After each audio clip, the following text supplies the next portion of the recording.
Hello and welcome. I am Aru're, and today it is a disappointing day.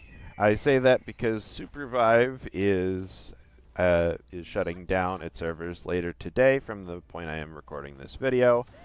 And the reason that is disappointing is, of course, when I played this game a lot, like earlier this year, or well, early last year, I completely fell in love with this game, and also it was my first battle royale.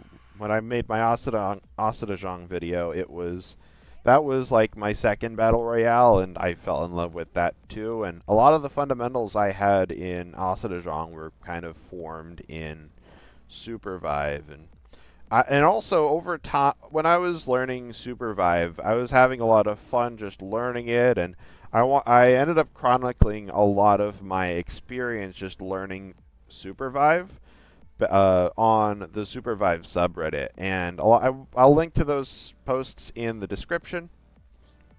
And I won't go over too much of the stuff that I ended up talking about in those posts. A lot of the stuff I will talk about here are stuff that I either had opinions of post launch, or just character opinions I wasn't able to share, that I wasn't sharing in those Reddit posts.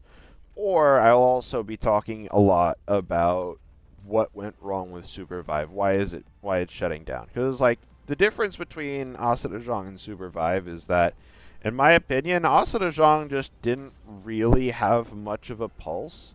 It's like it was around, but it wasn't. It never really got the chance it deserved to actually like get a player base and be happy, have a healthy, sustainable player base.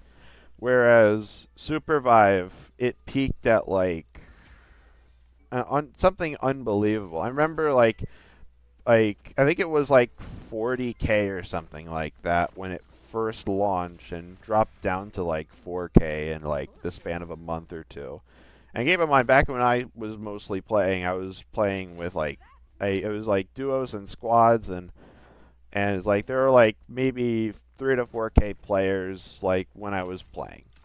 And so it's like a lot of my complaints are going to be based off of a lot of my complaints are kind of based off of stuff that was present back then, but also in some cases they're still present at this point. Um, so I should start, however, by just talking about some stuff that I did like from the 1.0 launch, at least from the point where I'm playing in these clips. Like I didn't play much, if at all, when it first launched, and there were some real big problems back then that I'll get into. But like in the current iteration of the game, there were some things that I really liked that I think would have made Supervive a lot better for the long term. And a major part of that comes from the item system. And the reason for that is back in beta, basically what you is kind of split into three parts. The weapons, which are basically just blades and helms, and just primarily provided you with stat bonuses and some mild passive bonuses. There were boots, which are kind of more the same thing, but they specialized specifically in movement. And then finally, you had powers, which were you couldn't really buy. You generally found them like around the map and stuff, and they had active effects that generally were ranged from like pretty okay to like very meaningfully powerful. And then of course there were consumables too, which are just one-time use items that do stuff. And and how it changed from beta to the release is now it is split between uh, grips, boots, relics, and consumables. Consumables are basically the same thing, and boots are basically the same thing. Grips kind of replace the old weapons, and relics sort of replace part the power system, but it's also like more geared towards items. And like the main difference between those is that the grips the relics are mostly gotten through like purchasing items from the shops, and the grips also, the relics have like a lot more power, and like you're generally building select build from the shop every game. And the reason I think the new system is better comes from how powers kind of interacted with some hunter kits, where it's like with powers you weren't guaranteed to get a specific power every game, and because of that, characters generally had to be balanced around not having any specific power. But the problem is that also that a lot of characters weren't balanced around not having a specific power. Like Celeste was balanced around having uh, some sort of power that allowed her to use her mobility to aggressively use her ultimate. And that ends up being problematic because like Celeste isn't technically a real character until you get that power. Whereas someone like Bishop, she's fairly complete if you have any amount of like power, or she doesn't need any specific power to just be a functional character. And I like how the relic system makes that a lot healthier for these characters because you can guarantee that you get the same relics every game. The other thing that I was happy about with the relic system is that the relics are not available until like day 2. And so there's some sort of pacing that you can get. There's some pacing benefits you have from waiting until the second day to actually just get your grips or get your relics. Sorry, I keep saying grips for some reason. And that kind of makes it so that character balance feels a little bit more manageable, because you don't have to balance characters around around the possibility of getting some tools that they may not get every game. It's like some characters in Omega Strikers had this problem too. Like Octavia traditionally had to be balanced around having extremely powerful awakenings, things like Castellaster, Chrono Boost, or stuff like that, because she was so powerful when she got those items that she had to be kept weak when she didn't have them.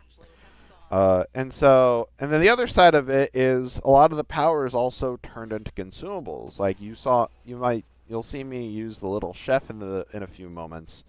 The little chef kind of was a power before and is like that's kind of useful, but like the consumable system was like completely barren. Apart from like Vive Brew, you could get like most items. That's the worst ult I've ever seen.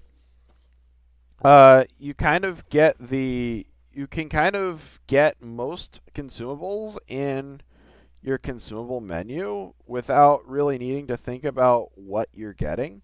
Whereas like now there's more of a meaningful choice about which consumables you get, and that promise you see me use the little chef here. That was a power before. You have a lot more choices about which consumables you get and use, whereas before it's like you didn't really have to make that decision. And there are also a lot fewer powers than there were consumables. We get also fewer slots, so you have more room for whatever consumables that you had before, whatever powers that you had before that are consumables now. So I like that part of the system, and I know that's actually a very controversial take, because like powers ended up being what a lot of people really liked about this game, where it's like you had these sandbox elements that didn't require you that you could just have a lot of fun and just be really creative. The final thing that I really liked about the power system, about the relics system, is that there are much fewer. Is that there are a lot more bonus relics that provide passive bonuses. And the reason that's important is that if you're like me and have very mediocre hands and just don't want to engage with the having the extra actives from the powers, you didn't really have a whole lot of options. It's like, first off, you don't always have options. You frequently just took whatever you could get. And the other issue was that if you did get an active, you didn't always have the ability to just learn how to use it on your character in a real game, because you weren't guaranteed to get those powers every game. So now it's like I could make builds that are just passive effects with what used to be the power slots. And I find that made the game a lot more fun, because I wasn't really like happy with how the powers used to work, where a lot of them were just actives. The other system that I really liked about the current iteration of Supervive were the spiking and dunking systems. What spiking was that if you put out your glider, you see the gliders constantly in these clips because it's a really good movement option. But while you're gliding, if you take damage, you would get spiked, and that was basically just an instant death if you're in the abyss, or just drop down and get stunned. You saw me use that a bit here, and see me continue using it a bit here. And what dunking is that certain abilities allow you to just force a player to get spiked instead of having to wait for them to open their glider. And how those changed is that spiking now it now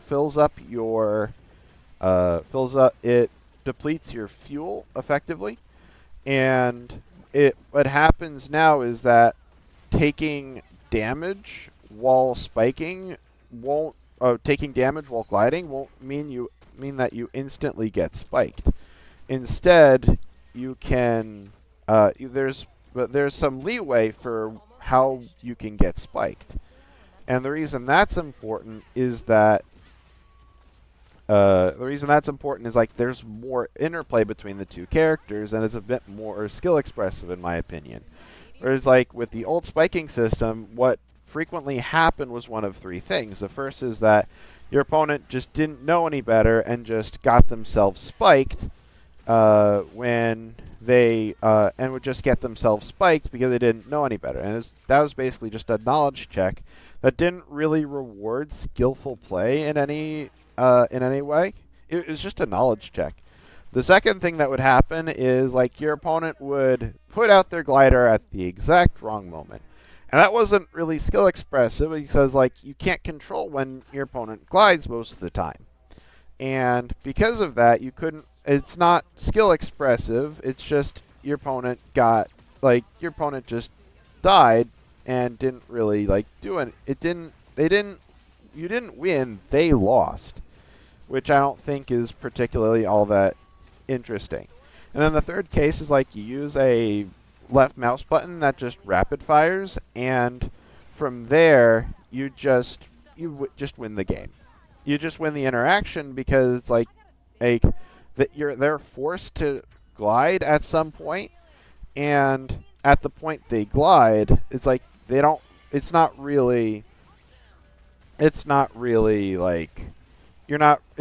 doesn't really take a whole lot of skill to just hold down the left mouse button and aim it at your opponent.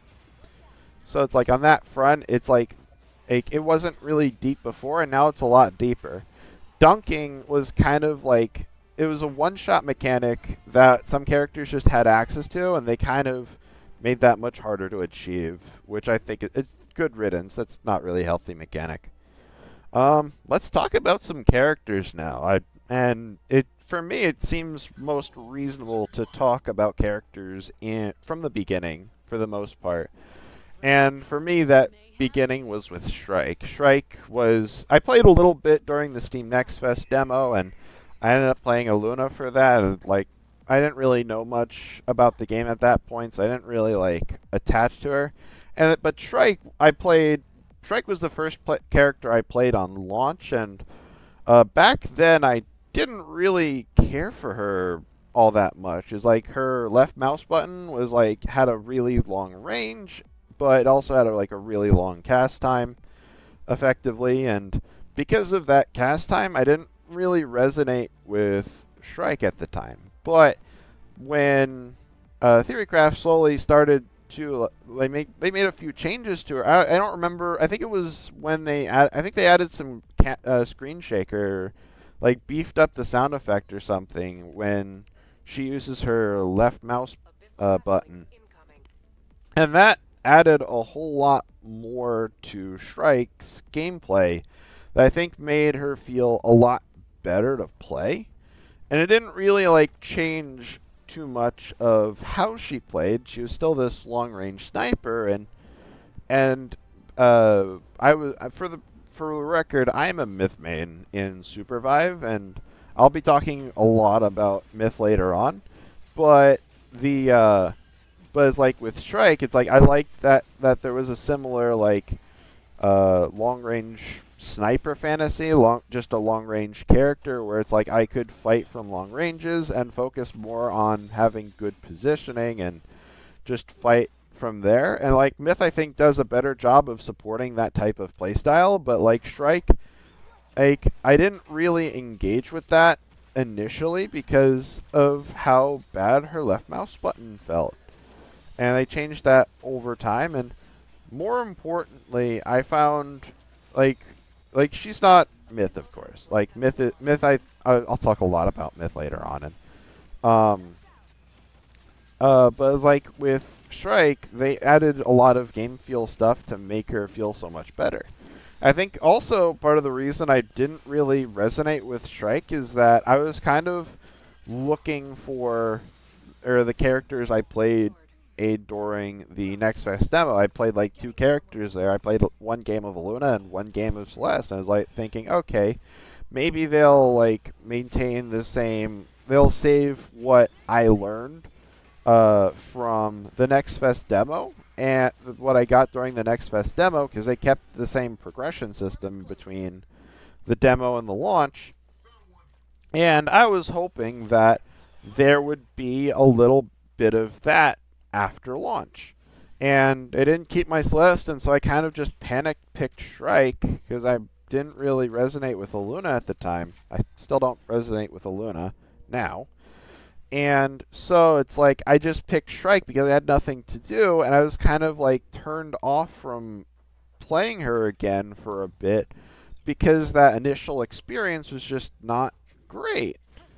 And so I didn't really like mesh with Shrike until a while after they did some of those changes that I mentioned before, and that ends up also being why a reason I don't really care for some of the other some of the other long range characters like Saros. It's like with Saros, looked at him and like, okay, he's a long range character. I'd probably enjoy him, but without that, but it's like with Saros, it just felt like I was making a lot of choices. I was making a lot more inputs to just mimic a fraction of Celeste's and Myth's Shrike's and Myth's power. It's like, okay, I'm just making more inputs to do what I could do on other characters, and that didn't feel all that great. I just want to point out here that something that I found like really annoying within this game is like over like the next 5 minutes in this game, they're going to be attacked by this by this same like trio with that ghost in the back. And like in most cases, it's like the like they would attack with like 2 of us and just 2 of them, and they would just lose the fight. But then they'd come back with they would res, and they would come back and fight some more. And like in within the fight, it's just so annoying how they kept just coming after us again and again. And so oh, Is this the point where the ghost actually dies? I might not quite be like 10 minutes or something. Oh yeah, it's gonna be like a bit longer. Uh,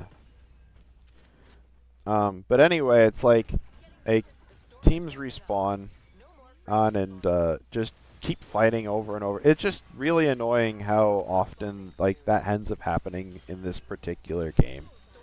And we get revenge on it eventually. Just a spoiler alert.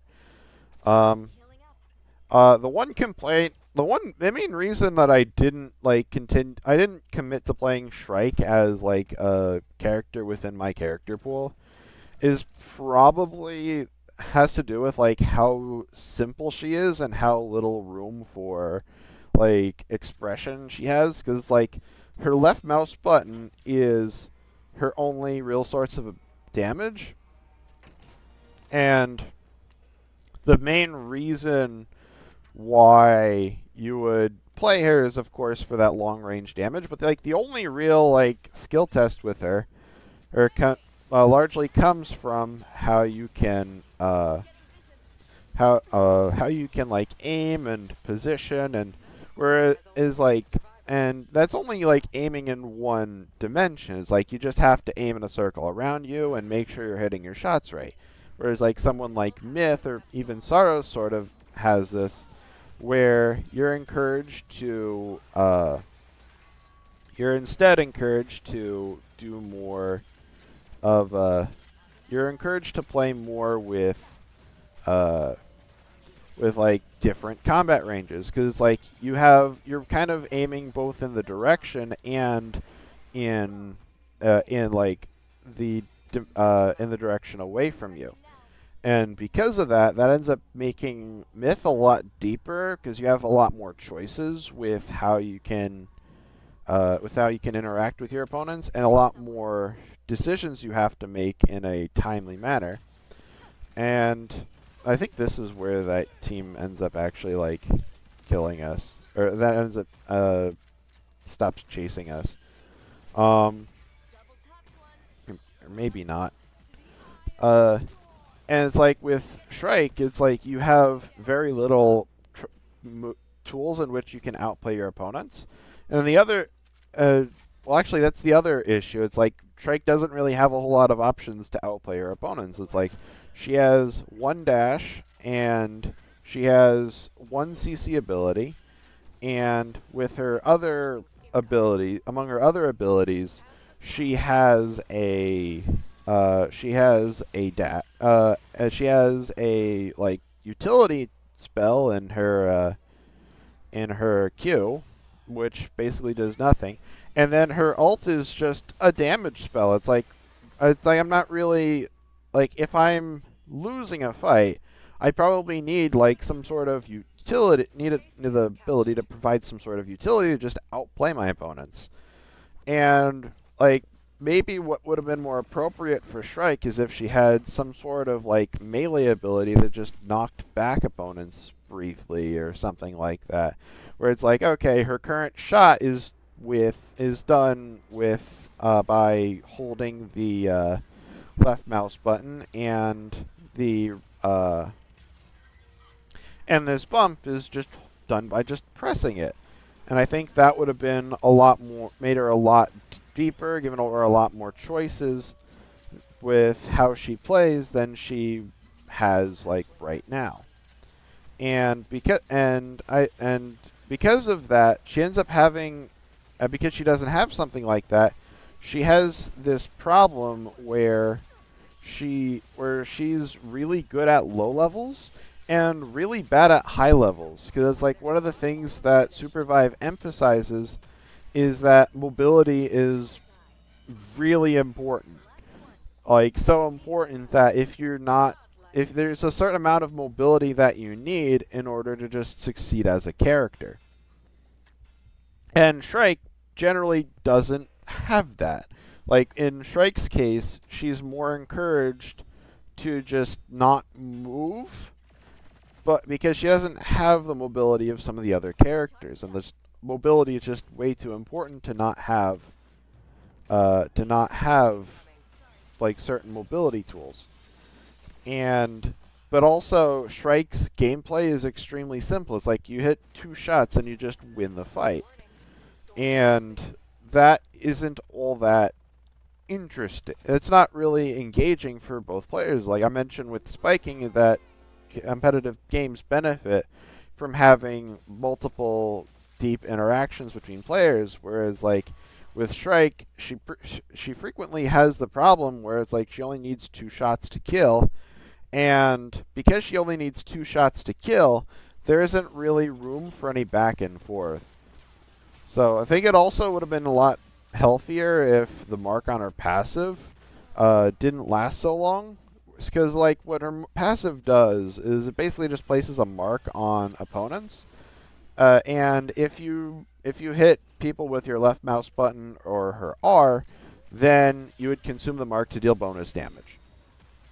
And the reason that is problematic, well, first off, it's not a very engaging passive. It's basically just an effect on her R, or on her left mouse button that just happens to exist on her on the rest of her kit, on part of her kit. But then it's kind of just there because she has. It's kind of there just because she has the. She has to have a passive, and it's not really like having the passive isn't really like it's just there for the sake of having a passive. That's kind of what I'm getting at. And that ends up making the left mouse button like it makes it very, of course, like the bonus that bonus damage is why Shrike can 2-shot, but I think what ends up being a problem is that because the mark lasts so long, you're kind of encouraged to just disengage from Shrike while it's active, and you have to disengage from her for so long because she ends up having to move so far. You have to just move away from her for so long, and then the counterplay, which is partially to just avoid the bullets, but it's like if you wanted to engage with the other half of the counterplay to just get away from the character, then you can't really just engage with that. And that would have given her power budget to just do other stuff. Whereas like a consistent 3-shot would have been a lot healthier than a 2-shot, in my opinion. So, and that's what I liked about Shrike. Next up, Carbine. So one of the things that ended up happening with when I was playing is that I was playing a lot around like early 2025 with a bit in like December 2024, and I ended up stopping like April of 2025. And so Carbine was like the first character that got released after I quit, and so I had never actually like played Carbine before, and I wanted to take some time to actually like try some of the characters that I didn't get the chance to play at all. And I think we can all agree that Carbine's design just goes really hard. Like it is actually like really, really cool visuals and really cool voiceover and stuff like that. And my general thought on Carbine, I don't like characters having separate cooldowns for air dashes and grounded dashes. And so it's like on that front, I wouldn't really mesh with Carbine if I tried picking up as like a legitimate character within my character pool. But his design is really cool, and like his kit is also pretty weird too. Because like with his kit, he has his right mouse button is almost a melee range ability, and that doesn't really make sense on a ranged character like that. But it also, I think, gives him a bit more choice. I think it's interesting because it also gives him a choice. It's like, okay, I can go in and fight people, and I don't have to just play for I don't just have to play at long ranges like I would with like Shrike or Myth or half of my character roster at least. Whereas like someone that's a bit more melee focused, like Oath or Bebo, I'd have to go, or Felix, I'd have to go in a lot more. And so on that front, it kind of like gives him a lot of interesting choices. Is I think, but then his Q is also interesting because on as like the interesting thing is like it has such long range that it gives you the opportunity to just run offense. And like it's one of the few abilities that I think lets you effectively run offense without actively just using your dashes, which is something I think that Supervive really needed a lot more of for reasons I'll get to later on. And so, and then the final thing is like I don't really mesh with Carbine's ult. I personally prefer ultimates that are either they're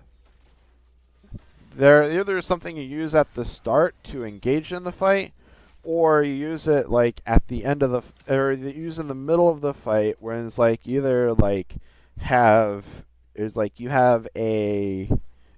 or like you might be getting jumped on and have to defend yourself, or your teammates are dying and you have to protect them or stuff like that. I don't really like these types of ults like Carbines, where it's like you're encouraged to use it at the end of the fight, and more importantly, like you're using it as a tool to execute your opponents, and rather than trying to use them to where you can just use it for damage or whatever.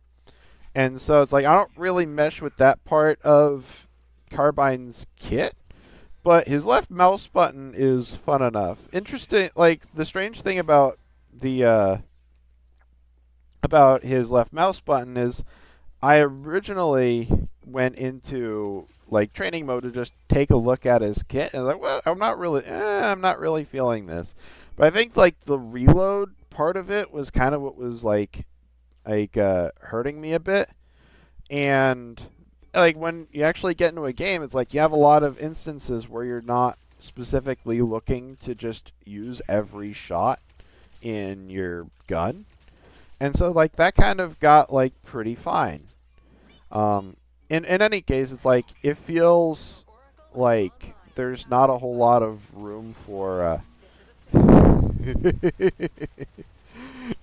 I can't believe I recalled into a fight and didn't check to see where my teammates were. And just immediately get evaporated. I lose a large portion of my health.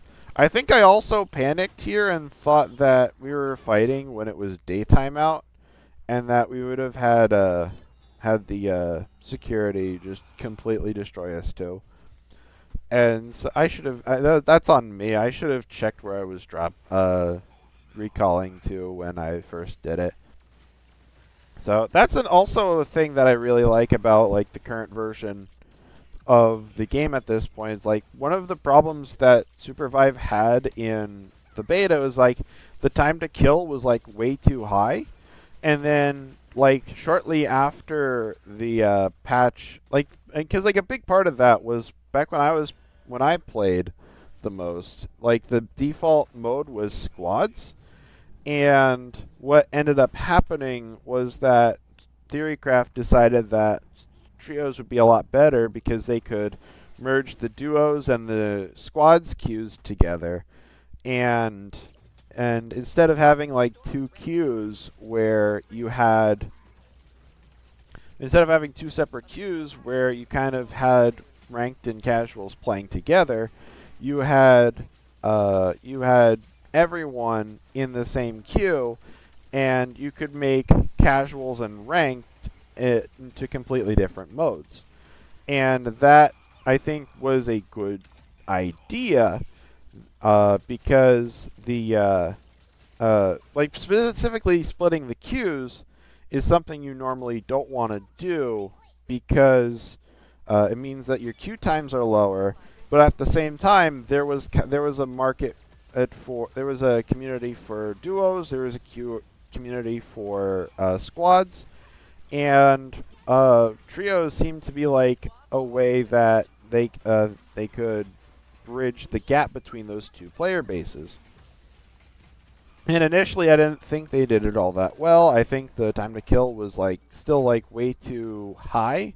But then processing the information in of squads was, I think, also a part of that skill expression, and it was part of the skill expression that squads had, and changing it from squads to trios kind of removed that skill expression. But then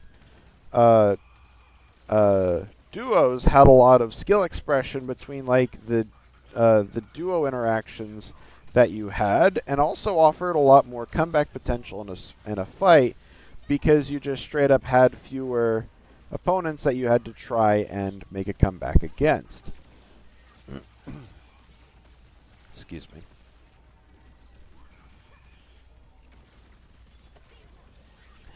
And that comeback potential and that like that focused 1v1 depth really added a lot of that focus on like smaller skirmishes instead of full scale team fights. I think gave it duos a lot of depth, where it's like you could make interesting decisions based on where your opponents were. And so trios kind of had the worst of both worlds, whereas like you didn't have the information to process that you had in squads, but you still didn't have as much to do in trios as you did with squads. There was a lot less back and forth with the lower time to kill of duos, because again, like removing half the players on a team actually was like really, really potent with how it affected the time to kill. But it's like after they did some further changes to Supervive, they ended up doing a lot of stuff that reduced that time to kill, mainly with like balance patches and stuff like that, just generally like reducing the power that a lot of the characters had. And so on that front, it was very like now it's like there's a pretty good time to kill, and there's room to outplay your opponents. Excuse me. So I think, and then I don't really have too many thoughts on Carbine outside of like his design looks cool and the intrigue of his kit. And unlike with Trike, I can't really compare him to a lot of other characters that, at least characters that I'm going to show up later on in the video. Because like again, like a lot, like maybe like half the cast was like pretty fun. Unlike in a general sense, like, well, in an average sense. I think there are a lot of characters where you were encouraged to like focus on very specific aspects, and if you didn't focus on those aspects, they just weren't all that fun. And like, and what I'm kind of showing is mostly like the best of the best, where it's like either like the character I didn't play much, but they mesh well, and I wanted to talk about them, or stuff like that. So again, it's like I don't.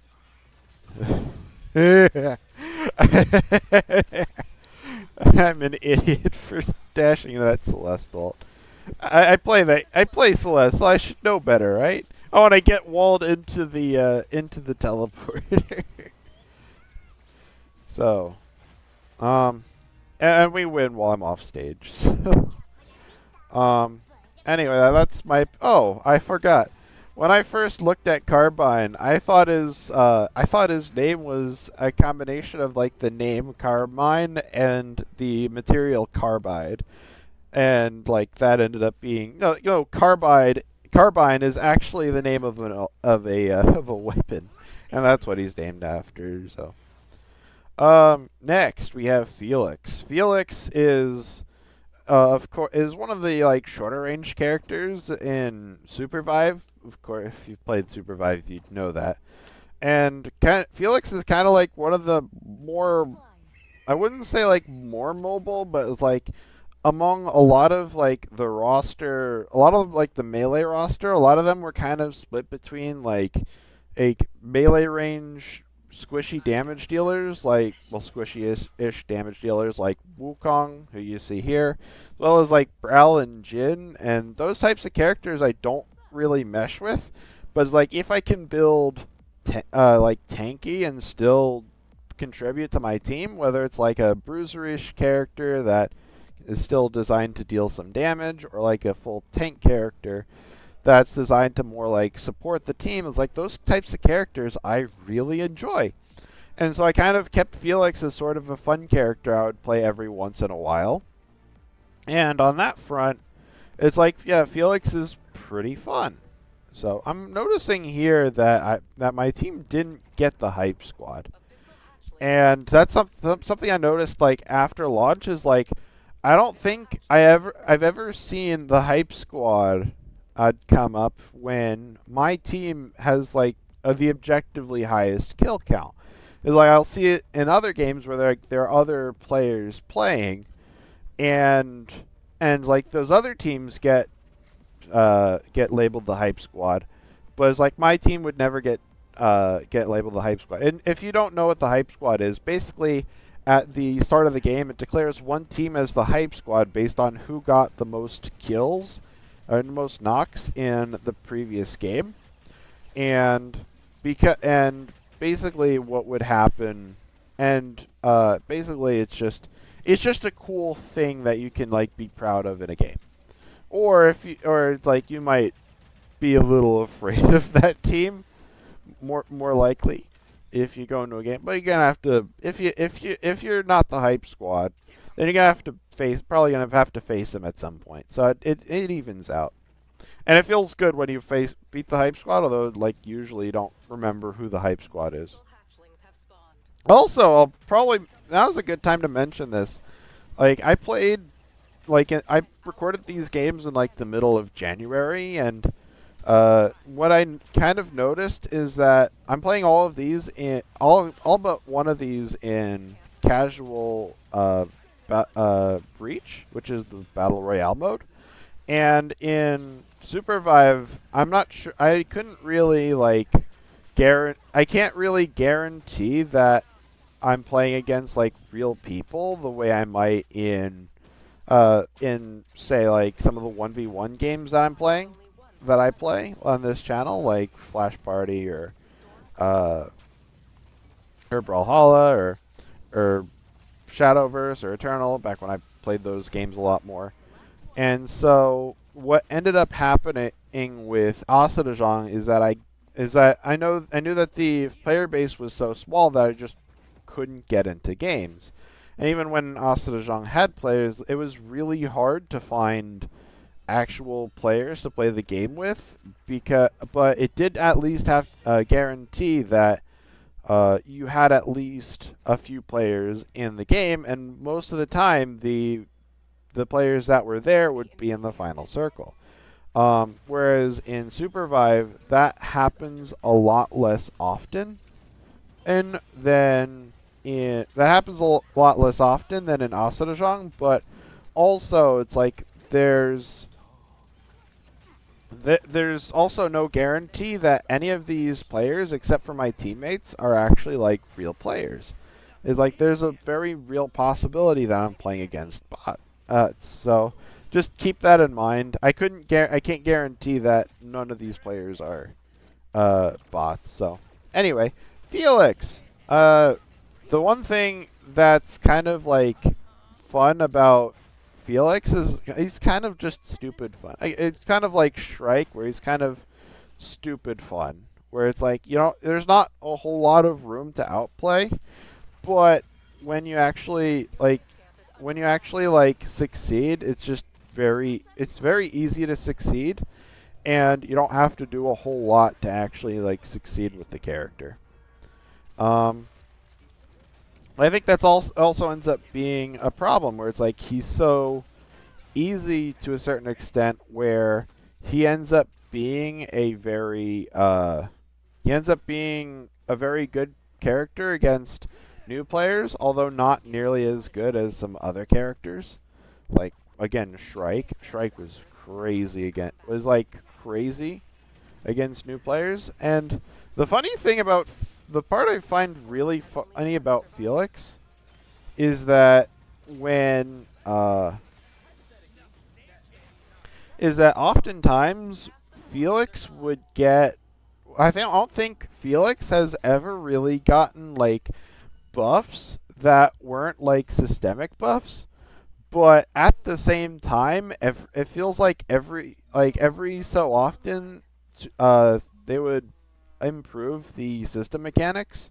They would change the system mechanics, and then because Felix cares so much about the system mechanics, and how the system mechanics works, because he has the um, because he has that passive that adds that I forget what the passive is, but it's like part of his I think on certain uh, actions, he gets like benefits to his level 4 abilities, and when they changed the level 4 abilities to allow you to pick all 4 of them, not just one of them, that ended up giving Felix a big buff.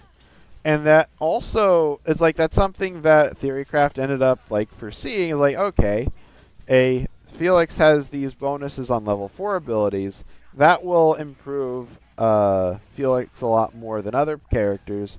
But then you're also encouraged to just look at the but then he was just still like really strong after they preemptively nerfed him. And then when they add the universal resets on Nock and made it so that every character got full resets regardless of whether their secondaries or whether their shifts had a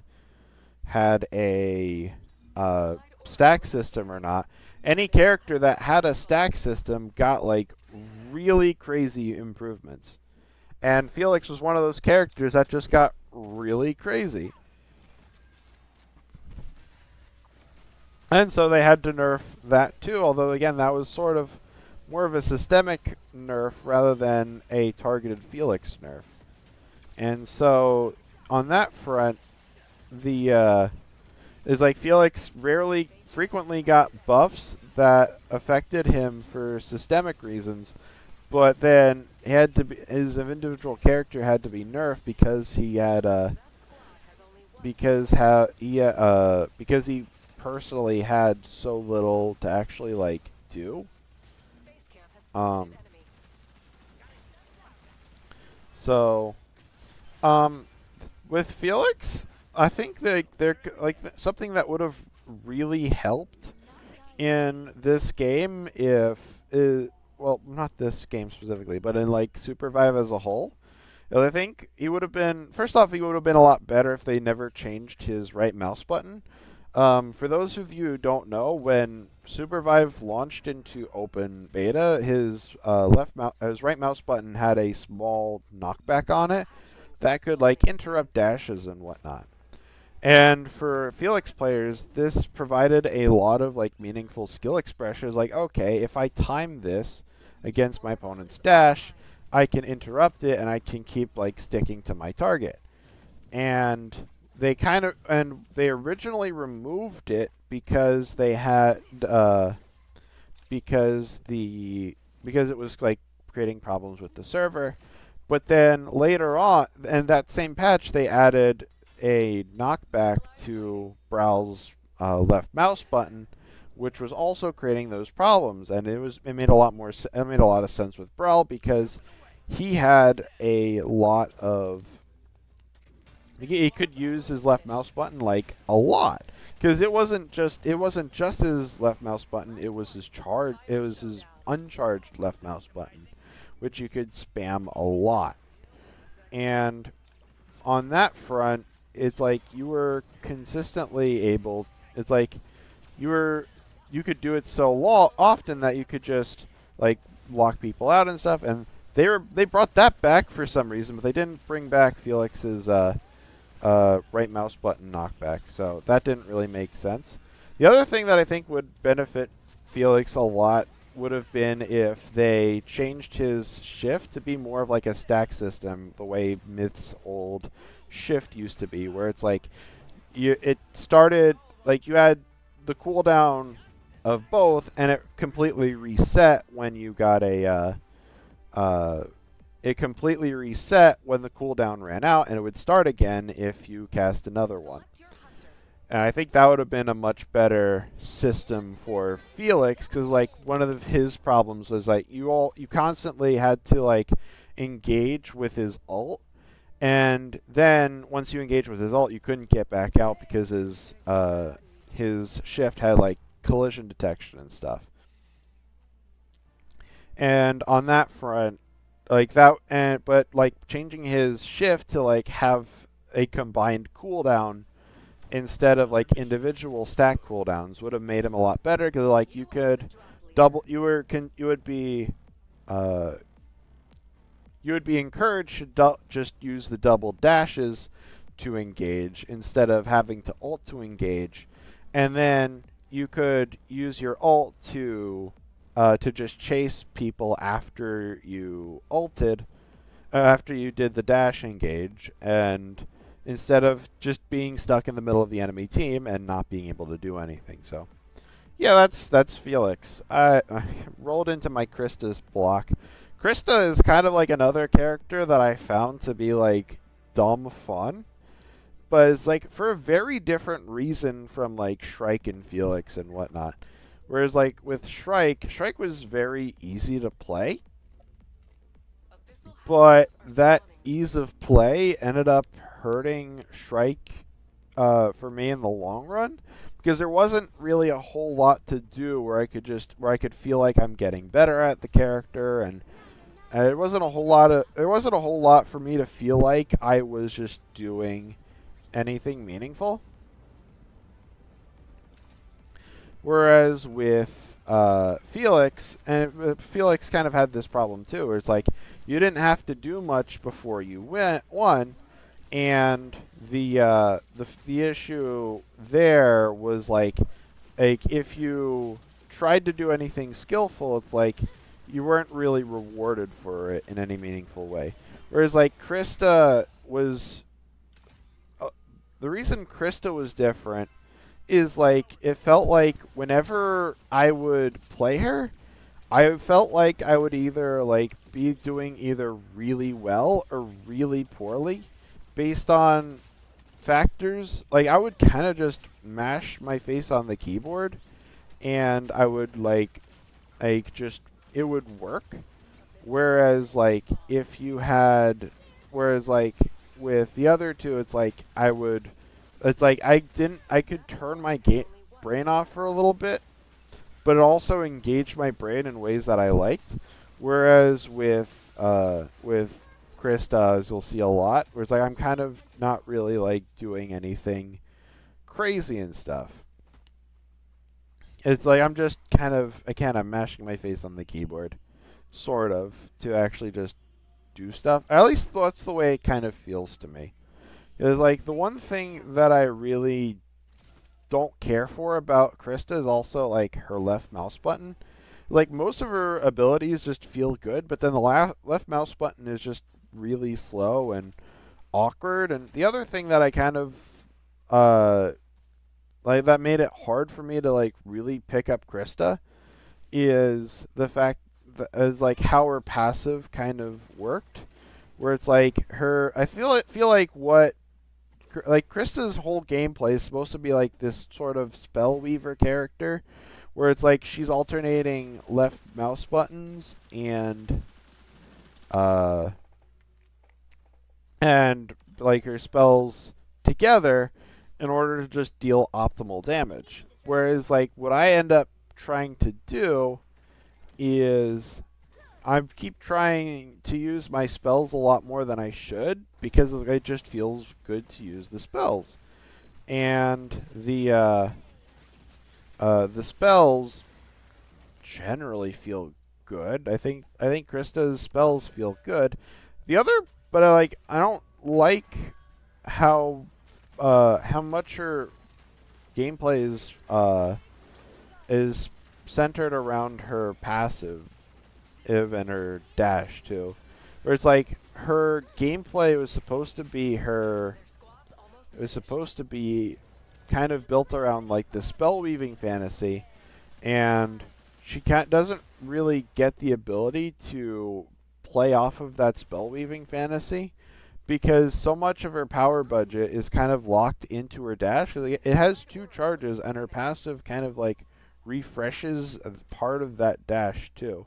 Whereas like what I would have thought would be a better version of Krista is if her other spells, not her dash, but like her right mouse button and her Q, if those had their cooldowns reduced over time, when they when those cooldowns were when she triggered her passive, and I think that would have played into her spell weaving fantasy a lot more and be something like a lot more powerful that she could do that wasn't simply just use a whole bunch of dashes.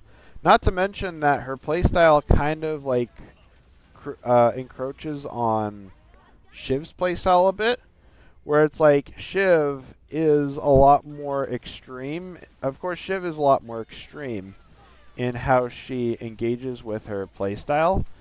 It's I didn't plan for this. I didn't think I wasn't expecting there to be an enemy Shiv on the enemy team right when I said that. Also, that Celeste thing was probably like one of the coolest Celeste things I've ever seen. I've never seen anyone actually like push the use the ice to push people into the ult after the dash. And more importantly, it's like I've never thought to do that myself. I thought that was like really cool. So anyway, Krista would probably have fit her like spell weaving fantasy a lot better if her cooldown reductions were for her passive cooldown reductions were for her for her non-dash basic abilities rather than her dash abilities, her dash ability, and that's kind of for the most part that is my opinion on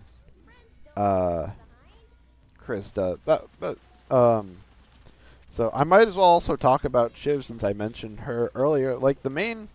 Shiv is one of the few characters that I didn't play, and I think the main reason for not playing Shiv is mostly because of like I don't like playing characters that have like super crazy amounts of mobility, because like a lot of the characters with very high mobility tend to be balanced around having high mobility.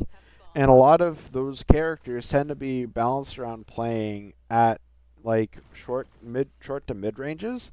And that makes a lot of sense for why I never played Wukong and like Brawl and Jin, but like with Shiv, there's a second factor of it. Like she didn't feel right with what inputs her abilities had.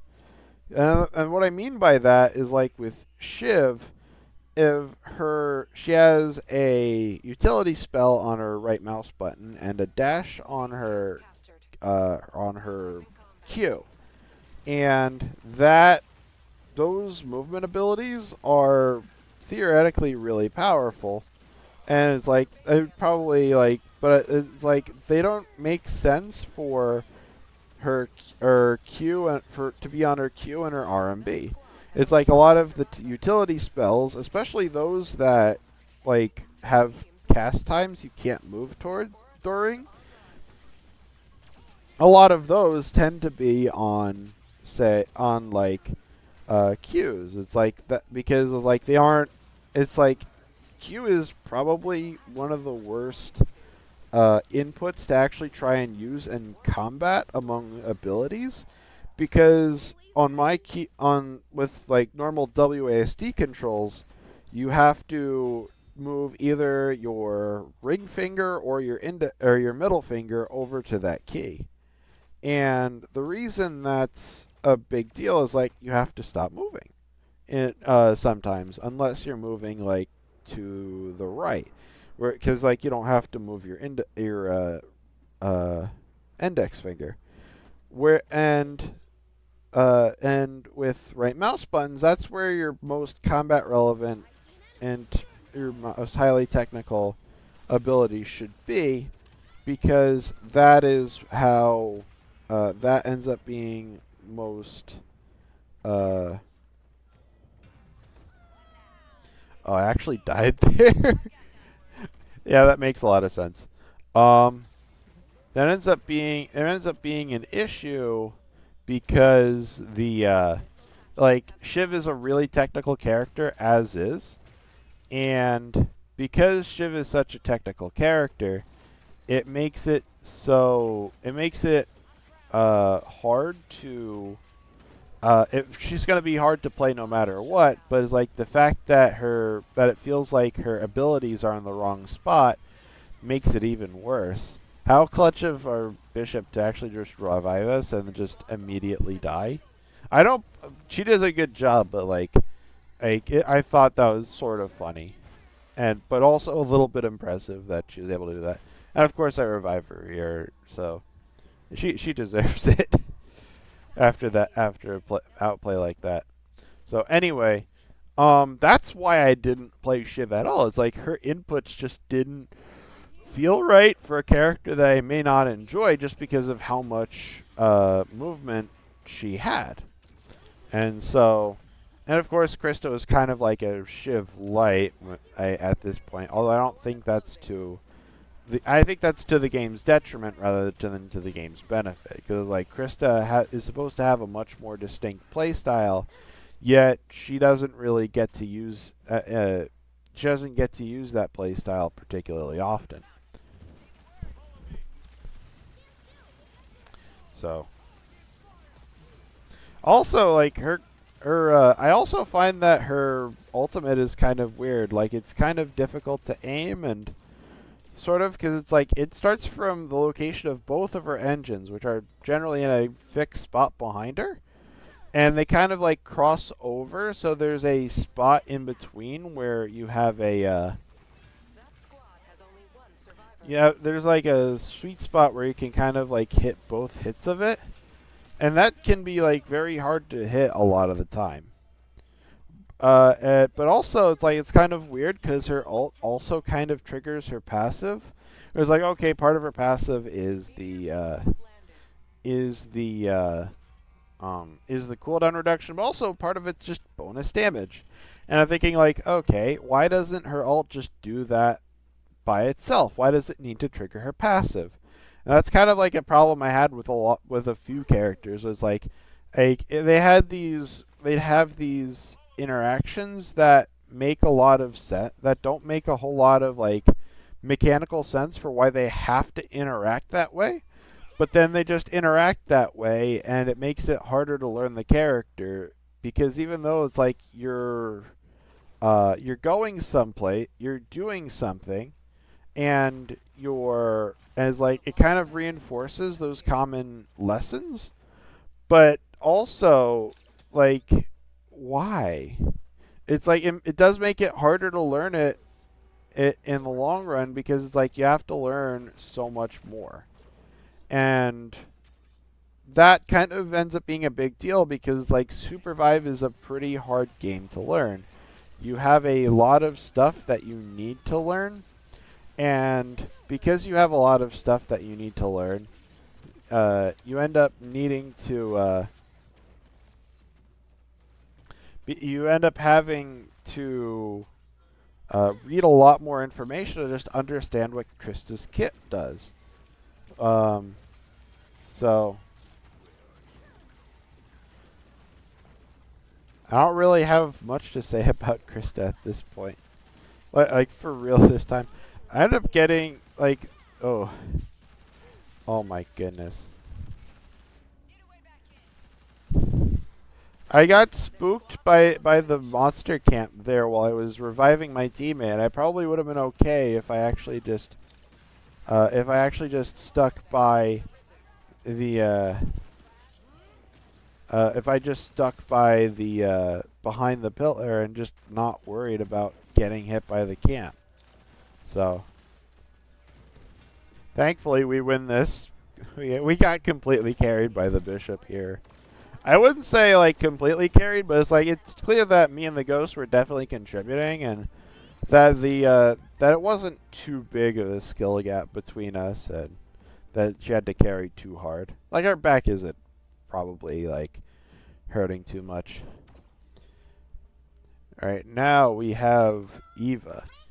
Eva is like the last character that got released before I quit the first time, and to this day, she is still like the only character considered a protector that I actually like legitimately cared for. Because again, there's a big game feel. There were big game feel issues I had with Aluna and Zeph that caused me to not play with them, mostly with their CC abilities, because it's like their heals feel great and their ults for the most part feel great, but then it's like if I try using Aluna RMB or Zeph Q, it's like the cast times are so ridiculously long. It's like I don't really feel like it feels so bad and unresponsive that it's just not am encouraged not to play them.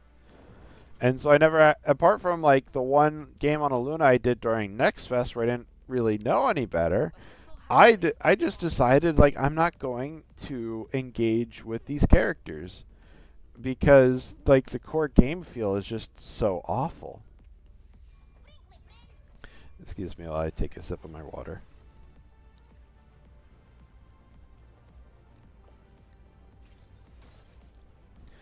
So, like with Eva, it's like there's a completely different. It's completely different. Where it's like she has some pretty good feel. Like just the one like the just using the abilities just generally feels good. Or it's like especially like her right mouse button, which is like the bulk of her gameplay. Um, where whereas like okay, and like her Q feels pretty good. Her ult feels kind of questionable. You know, like one of the other, like I'll go into this a lot deeper later on. Where it's like her ult doesn't always feel like it's doing much, if anything. It's like it's kind of a low impact ability that it doesn't feel like it's doing much to me. And then, of course, the other complaint I have with Eva has to do with her left mouse button. Eva is the only character in the game with what is effectively a point and click left mouse button, which means that she generally needs to aim it in two different directions, like in both terms of both rotation and in terms of like distance away from you. Whereas like most other characters, it's like they don't need to worry about range. They don't need to worry about distance. They can just use their movement to worry about the distance, but they still need to worry about like aiming it properly and whatnot. Felix is kind of a special case where because his is in like a short range cone, it's like you don't really have to worry about that. And so that kind of is annoying about Eva. So also like Eva frequently just doesn't, and I think a lot of characters like this is also that never mind. I was about to say it's like I thought I actually didn't realize that her orb actually damages the pylons, the security pylons, and because I'm used to like some aspect of certain characters just not working properly, like a lot of like some passives don't work properly on the pylons, so it's hard for someone like Celeste to actually just clear the pylons without resorting to abilities. Where it's like Eva can kind of just use a couple RMBs and just it's really consistent. Oh, the other that reminds me. The other thing that I really liked about Eva is that her healing abilities have uses when you target enemies. That's something that Aluna's abilities don't do, and what Zeph's our right mouse button doesn't do. And that's kind of a shame because like making abilities work against both players, against both allies and enemies makes it adds a lot more choices, because instead of like having to pick one or the other, you can and instead of having no choices on which one you do, you instead have choices on which one you do, which I think adds a meaningful amount of depth here to Eva's kit. For reference, I think of depth as basically a factor of the choices that you get to make in a game once you've learned the game itself. And because of and so by that logic, um, the Eva's Q, you can use it to damage enemies, you can use it to heal allies, and that adds it gives Eva a lot more depth compared to a lot of other characters. Actually goes for both of her mouse clicks, now that I remember. Even though it feels like I'm not always considered, not usually not considering using them. Of course, the other aspect of her kit that I think is like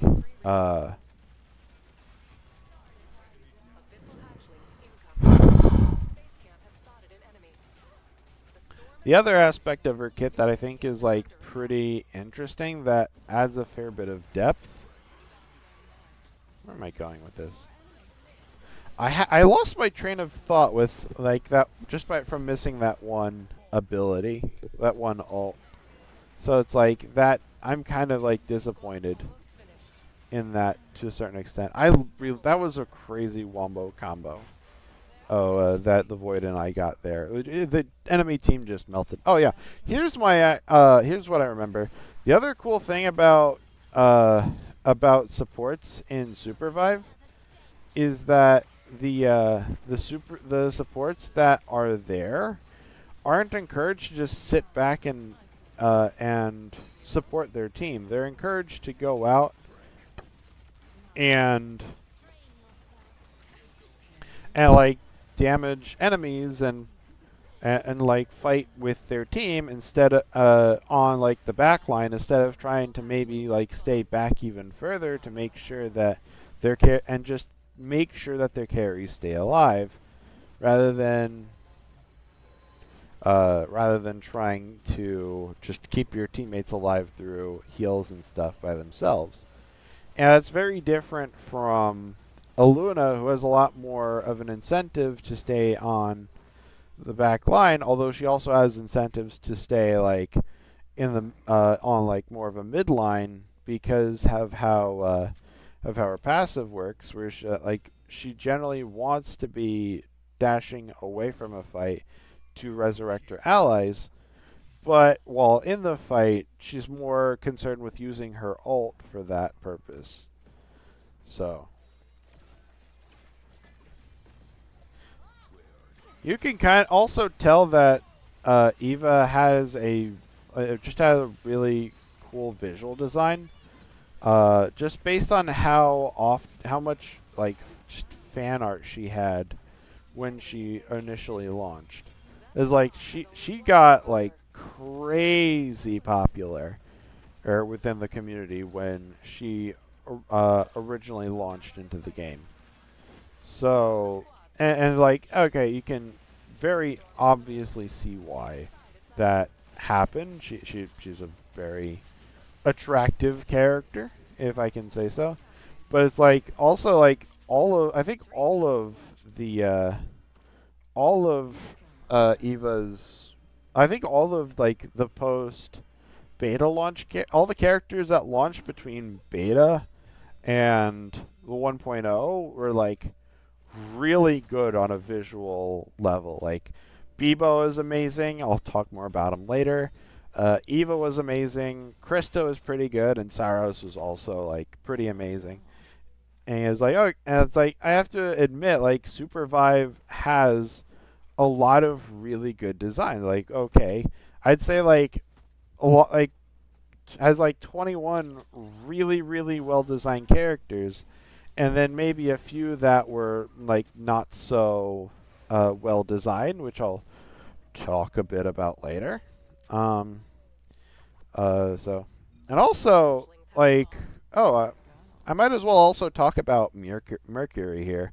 Mercury is one of those characters that isn't particularly well designed. As a matter of fact, I think most people would agree that Mercury was like probably the worst design that Supervive had, with probably no close second.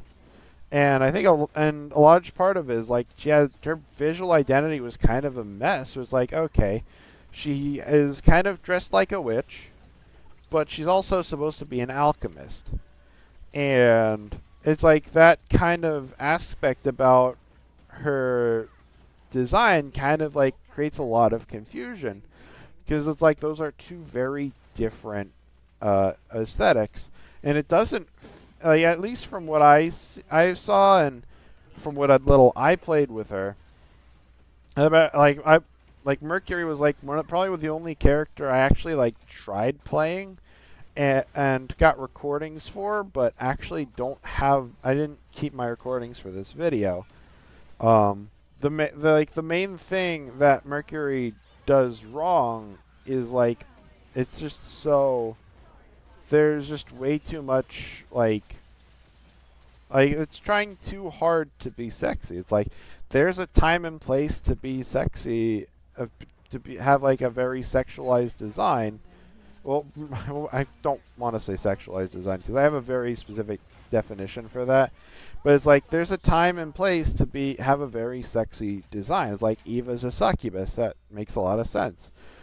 Celeste is a performer that wants to show off, and so it also kind of makes sense for Celeste. And Jewel, she's loud, she's obnoxious, and her skimpy outfit does a lot of storytelling because as of that giant scar on her chest, not simply because she's like supposed to be like really attractive or anything. Whereas like with Mercury, it's like Mercury shouldn't have like such a severe underboob.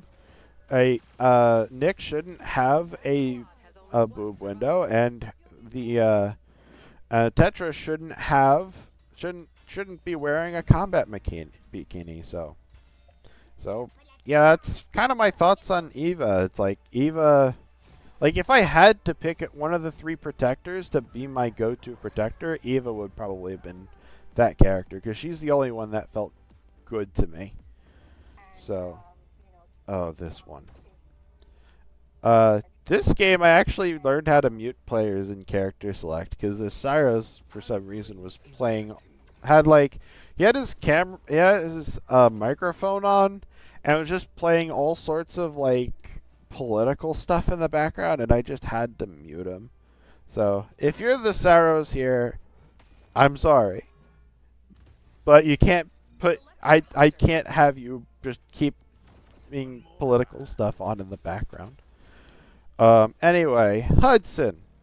Hudson was a character that I really wanted to like when I was playing him in open beta, because like he has a really interesting design, and one of the things that I struggled when I was learning the game in open beta was just pressing the Q key.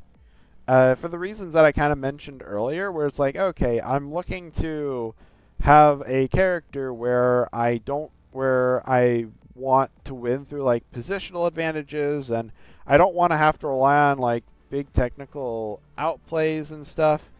And part of the problem I was having is like pressing the Q button in mid combat felt like really hard to get used to. And so Hudson was kind of one of those characters I was looking at as like, okay, his Q was more of like a tactical ability, and because it's more of a tactical ability, I don't have to try and just use it for clutch moments mid-combat.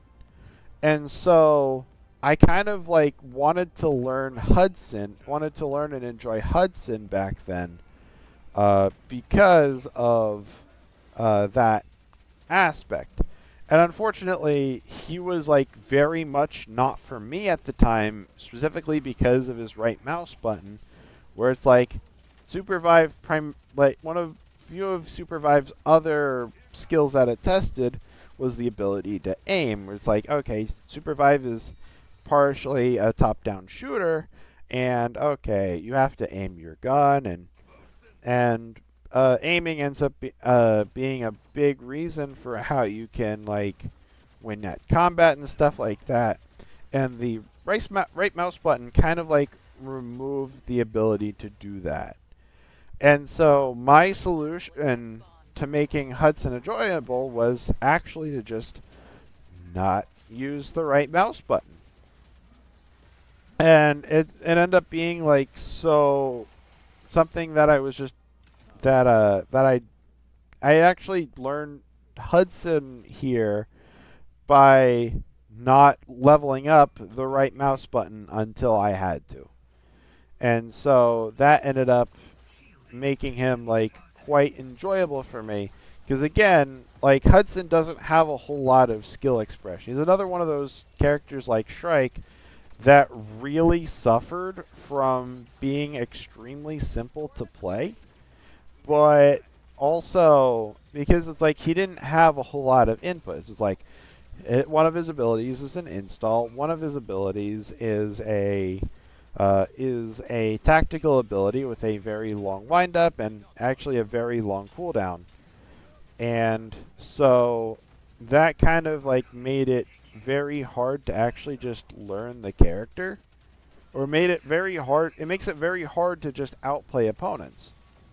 And because of that, it felt like it was just not worth trying to learn Hudson because of how this worked. Also, I'm really proud of this play here. Like, I ended up getting, my teammates end up like dying decently early on in this fight, and I managed to actually just escape here long enough for my teammates to revive, and well, I'll let you see the rest of the clip without spoiling anything too much.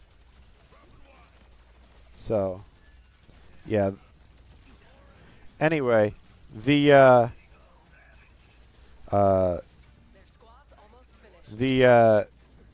where was I? The issue with Hudson is like he had like maybe 2 abilities to make outplays, and one of those abilities was his ult. And so because of that, it wasn't, you didn't really have the ability to you didn't have, it's like you didn't really have a whole lot of opportunities for making like solid, skillful plays. And because of that, Hudson ended up being balanced around having this absurdly high damage output when he was when he actually had both of his when he had both of his mouse buttons down. And what I think would have been a lot better for Hudson in the long run is if his right mouse button, instead of it being what it is now, it was more, instead of it being like an install, it was just merged as a passive on his left mouse button.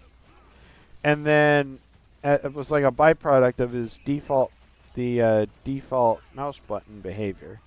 And if that happened, there would be room to give Hudson a lot less. It'd be more of a power budget. There would be more room to give Hudson another ability that would give him some amount of skill expression. And then his damage doesn't have to be balanced around being so high. He can be balanced at lower damage thresholds, and that would have probably made Hudson a lot more fun. And for me, it's like it was a lot more fun and engaging to just not engage with his right mouse button a lot of the time. I think I leveled it up for the first time here, like maybe not like right now, but like very close to that. I think it was like level 5 or level 6 where I actually like leveled it up. Anyway, it's like I think I use it this part of the clip. I don't remember exactly when I use it. But it's like you get such a big advantage.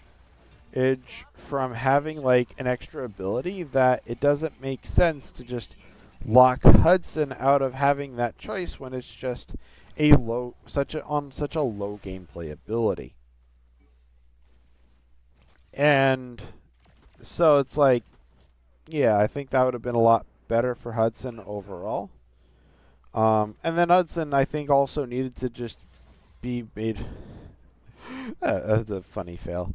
Hudson just generally needed like more skill expression. Because again, he has like two abilities he can use responsively to situations, and then also old Hudson also had a lot of like power locked behind his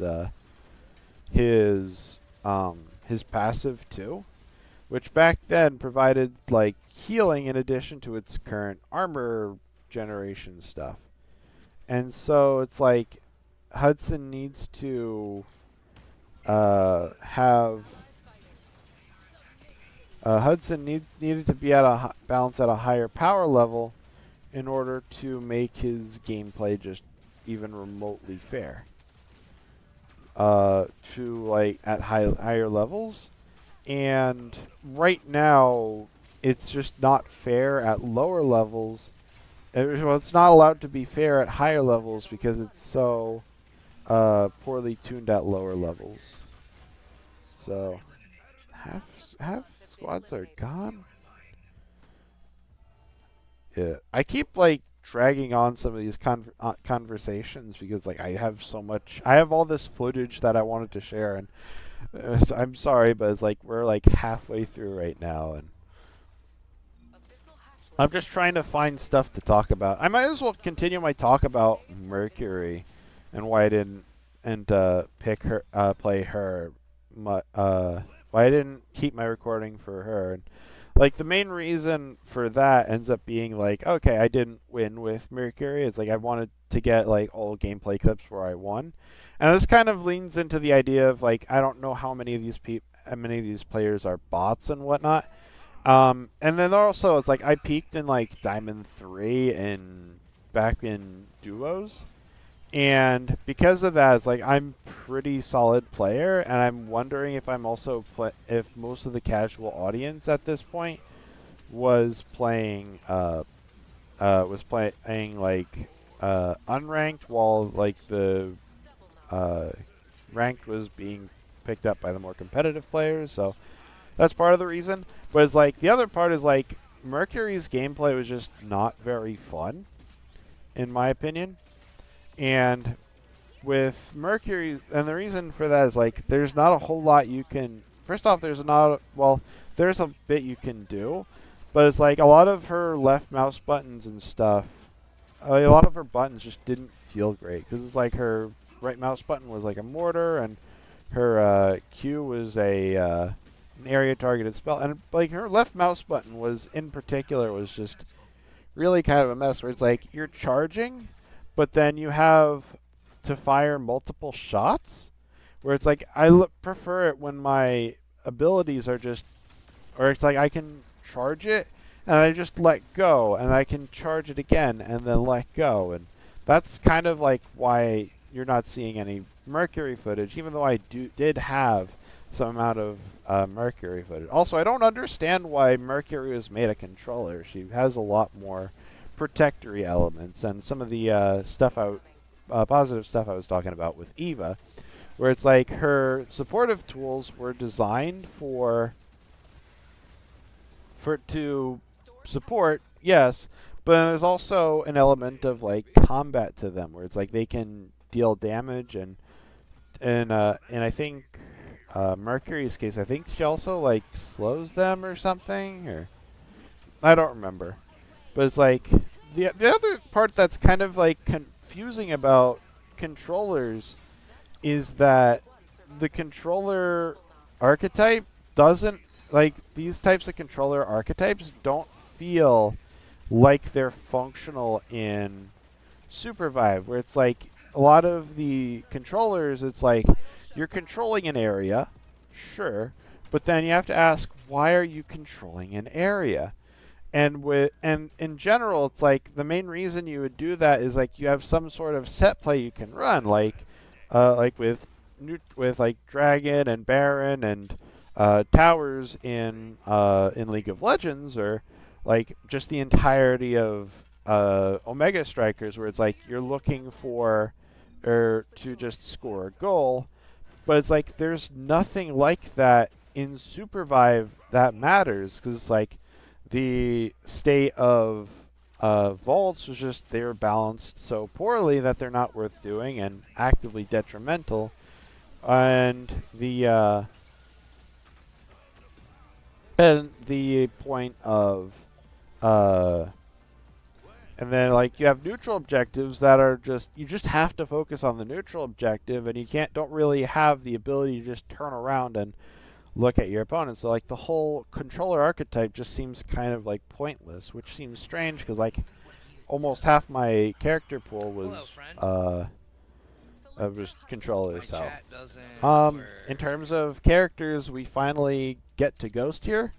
This is the last character I'll show off before moving on to my actual character pool, which I'm excited to talk about, because like a lot of those characters I just completely fell in love with, and Ghost is not one of them. Well, his gameplay is fine, but he has like probably one of the weakest uh, one of the weakest designs in the entire roster, in my opinion. Probably, definitely the worst on the open beta launch roster. Uh, he just feels so generic, and like a game where it's like you have like all these like ghostly archers and this owl wielding sniper and this crystal infused mechanic, and like Saros and Eva and Bebo and all sorts of like these great and interesting characters. You just go with Call of Duty the character. It's like he doesn't stand out within the roster compared to how a lot of the other characters stand out within the roster. Although in the context of Supervive's roster, he stands out because he doesn't stand out. I think that's kind of the main thing I'm trying to say here. Where it's like you might find Ghost in something like I don't know, like Overwatch or Apex or maybe League of Legends or stuff like that. Whereas like most of the rest of the roster feels very distinctly Supervive. Although I guess like since like Supervive's kind of whole aesthetic was having this like very uh had this very big contrast between like its bright neonish colors and this like very like, and that's supposed to be like contrasted with this these very dark color palettes. So it's like on Ghost, it's like you have these bright greens and purples and stuff contrasted with these like blacks and stuff, like the black of his hair and stuff like that. And I suppose in that case, he definitely feels like a Supervive character. But you look at like compare like Ghost to Kingpin or Celeste or something like that, where it's like Celeste has like these very bright blues and stuff, and while like contrasting like the dark of her pants and her top ends up being like kind of like a dark shade still, even though it's kind of like gray or white. And then Kingpin is just like very much the same way. It's like he has these very bright purples that like give him a very like I think Kingpin is probably one of the most iconic characters within the base roster, and I think that really helped the game reach an audience. Because like again, like the roster is just generally very good. It just doesn't make sense for your most generic character to also partially be on the cover for that game. Anyway, in terms of like gameplay, it's like I don't. It's like his gameplay is like pretty fun though. It's just fun to use an assault rifle. He has a lot of choices with his individual abilities because like they can stick to terrain, and can like stick to enemies and stuff like that. And then his dash feels good. His Q feels like a solid poke and stuff. And he has a pretty like useful ult, but it's like I can't get over his visual design. His visual design is kind of is like pretty bland and uninspired, and just not something I don't think most people. Well, if you come from a shooter background, he'd probably be he's probably like very exciting, but like from my I don't really play shooters that much, especially like not like first or third person shooters. That a lot I think a lot of the dev team kind of like was a lot of the dev team like really like had that shooter experience. You can really see it with the vision cones here, where it's like a lot of the vision cone, where it's like the presence of the vision cones feels like it's trying to emulate some of the feel of a first or third person shooter, and that was I don't think that was necessarily like the right choice for Theorycraft to make, because it's like I think one of the biggest benefits of making a top-down game is that you have more information you can use to make decisions, and those decisions end up being a large part of the skill expression. Whereas in a 3D game, you have less information, so you have more information you need to process. But then Supervive kind of gets the worst of both worlds by giving you both more information you have to process, but then you don't have the ability to gather that information. And more importantly, like for a battle royale, I think the benefits of a battle royale that's in a top-down view is that you have you have the view to make decisions before you have to get before you're getting third partied. And basically you have more information to make the choice of whether you want to risk getting third partied or not, rather than trying to just avoid conflict because you might get third partied. And I think that's something that Asadojong did well. That gave you a much wider camera angle to avoid getting third partied, and which was especially important since you didn't have any cooldowns in that game. You had the stamina system that forced you to make much deeper choices about where you actually like move to, and then and then I also been playing a bit of Eternal Return lately I started playing Eternal Return after I recorded these games, so I'll be comparing this game to that game a bit. And something I noticed is like there are a lot of instances where in Eternal Return you don't have as large of a camera, but the game is a bit more of a slower pace, and you're kind of missing like the mana or the stamina system, but you still have cooldowns. And so you still have room to you have a lot more room to make outplays in Eternal Return because you have more decisions to actually like make you have more room to make the decisions to make your outplays and stuff like that. So on that front, I find it like very strange that Supervive went for such a strict vision cone system.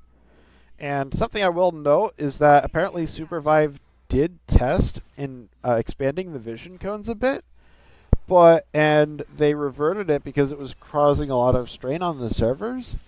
But something I think might have been the case is I wonder if some of those the issues with the making the vision cones easier or wider is that they're causing a lot more complex of a calculation on the servers, which I'm kind of just speculating here. But then calculating a circle would presumably be a bit easier, because I think a lot of game engines give more give the circles by default rather than making the actually it's not a camera system, it's more of a vision system that you have to code by default. But my point still stands. It's like making it a circle probably would have been a much easier calculation on the servers than trying to make the vision cones wider. And I'm surprised they never really decided to try that. And so, and it would have probably put a lot of positive benefits, because now you're not getting third partied as much, especially when the other players are coming out of Fog of War and they're not really fighting any other teams or whatnot, and so your choices get to be a lot more meaningful on that front.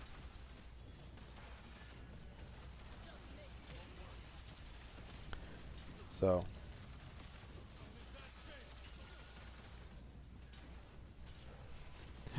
Sorry, I'm kind of just waiting for this clip to end. I don't have a whole lot to talk about Ghost, honestly.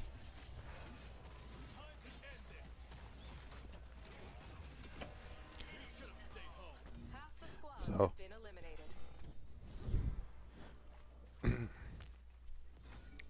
I also will say that you'll see this duo later on, because I actually managed to queue into these players in the one game of ranked I did.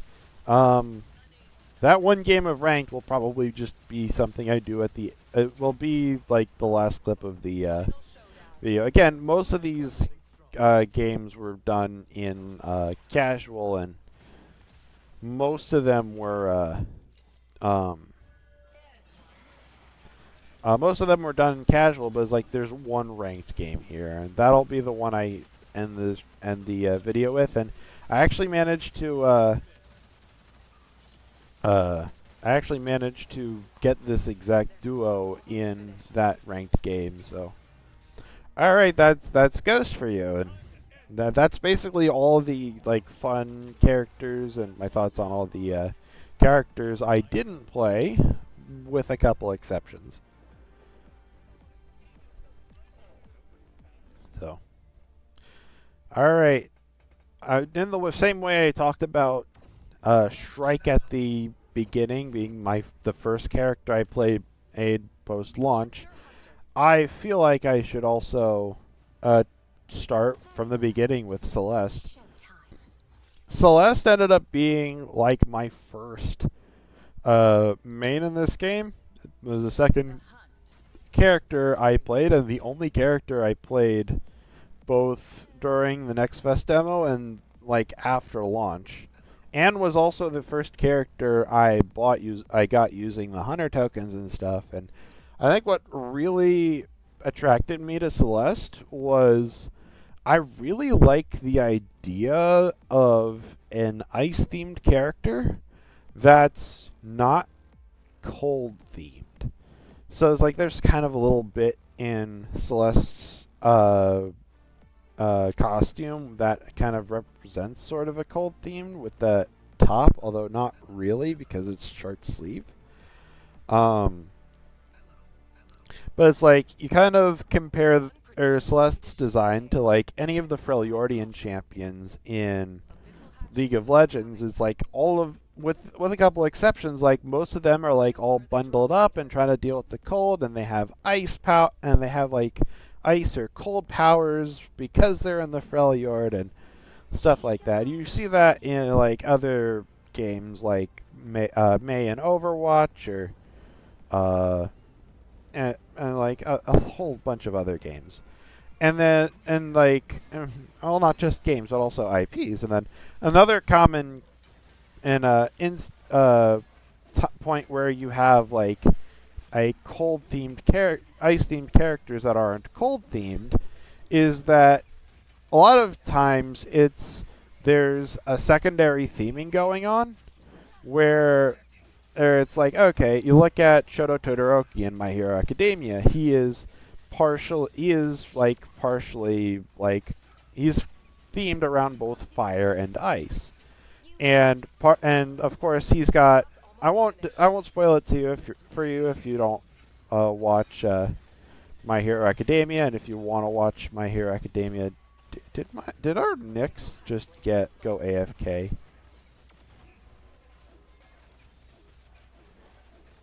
Oh wait, no, that's Myth. Sorry. I'm recording this from a much smaller screen than what I normally would watch these videos on, because that's how my recording software looks. So I can't always like tell what the characters, which characters are on the screen outside of the character that I'm currently playing, and that's mostly because I see the big character portrait in the bottom corner of the screen just fine. So, but anyway. And then there are a bunch of characters like Aokiji from One Piece, or Jin Kisaragi from Blaze Blue, that are definitely like ice themed, but then they have like a separate like military theming beyond that, and then the ice theme only accounts for their abilities, and beyond that doesn't really play a big part of their character identity. Where it's like with Celeste, it's like she is very much presumably a figure skating ice mage, where it's like she has the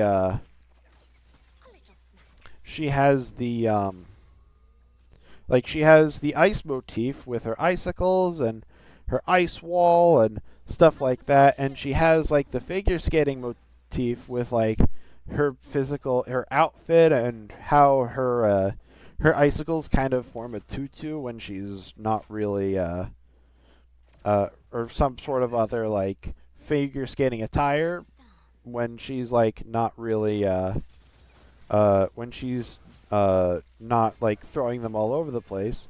But then she also has, but then it's like the two kind of go together. It's like, okay, a lot of like figure skaters kind of go into competition with like a thinner outfit, where it's like it's not explicitly like revealing, but it's like it's definitely thin, and something you wouldn't really it's not something you would generally associate with like cold winter weather gear.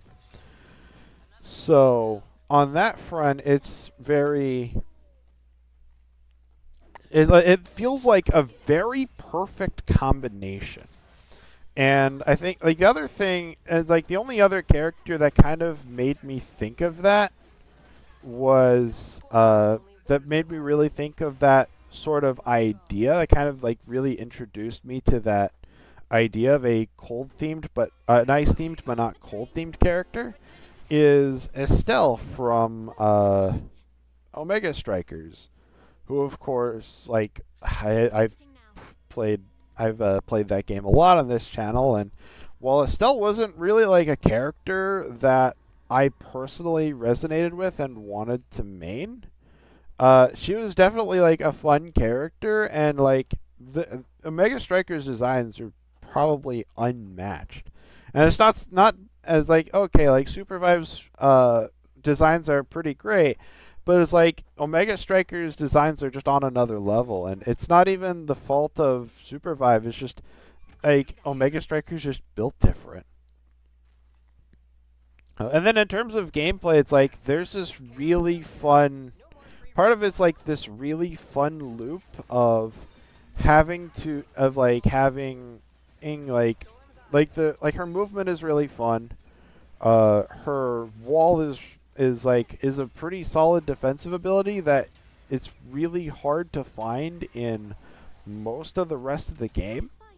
Like a lot of like defensive abilities like that aren't really like as responsive as her wall is, and her and so it's like just having an ability like that is just really good.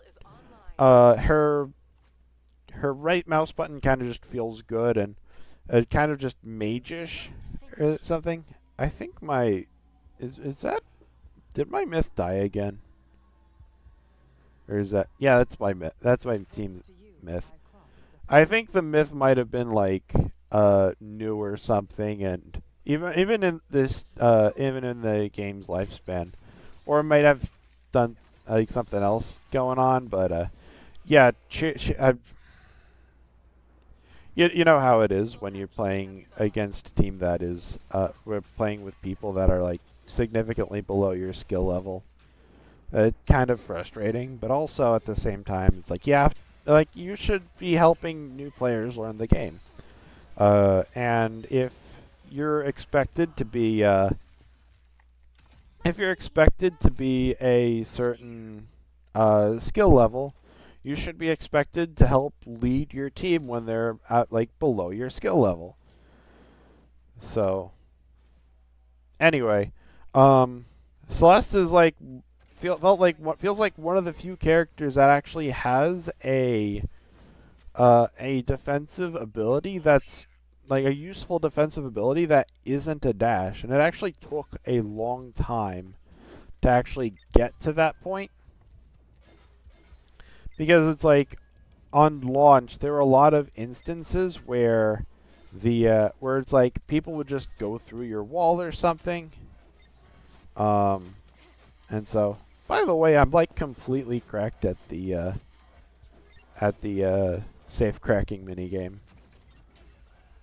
Uh, I do have a couple complaints about Celeste, and that part of that has to do with like how her kit is tuned, where it's like, okay, she is like on launch, on beta launch, she was labeled as this graceful zoning superstar, and on her on official launch, that was changed to graceful zoning ice skater, and it's like they kind of put the zoning part of it, uh, they kind of emphasized the zoning portion of it a bit too far, and because of that, they kind of made it so like everything in her kit is kind of all like a lot of her power budget comes from being able to zone.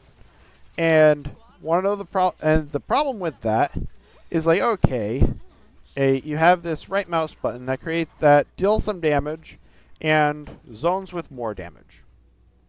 Okay, and then you have this wall that is a defensive tool, but it's also defensive because it zones the opponent. And you have this left mouse button that has short range but sort of homes in up on opponents, which makes it easier to zone opponents. And her ult has a lot of power budget in actually zoning opponents. And so it's like, what part of her kit are you supposed to use to proactively just like play offensively rather than play defensively? And that basically just falls onto her dash, which is fine. Like her again, her movement feels pretty good, but it feels very limiting when the only way you actually get to play the game, aim like at least offensively, comes from your ability to use your character's only movement skill. And especially in a game where movement is as important as Supervive is. And like I can't stress that enough how important like the ability to like move quickly from place to place is.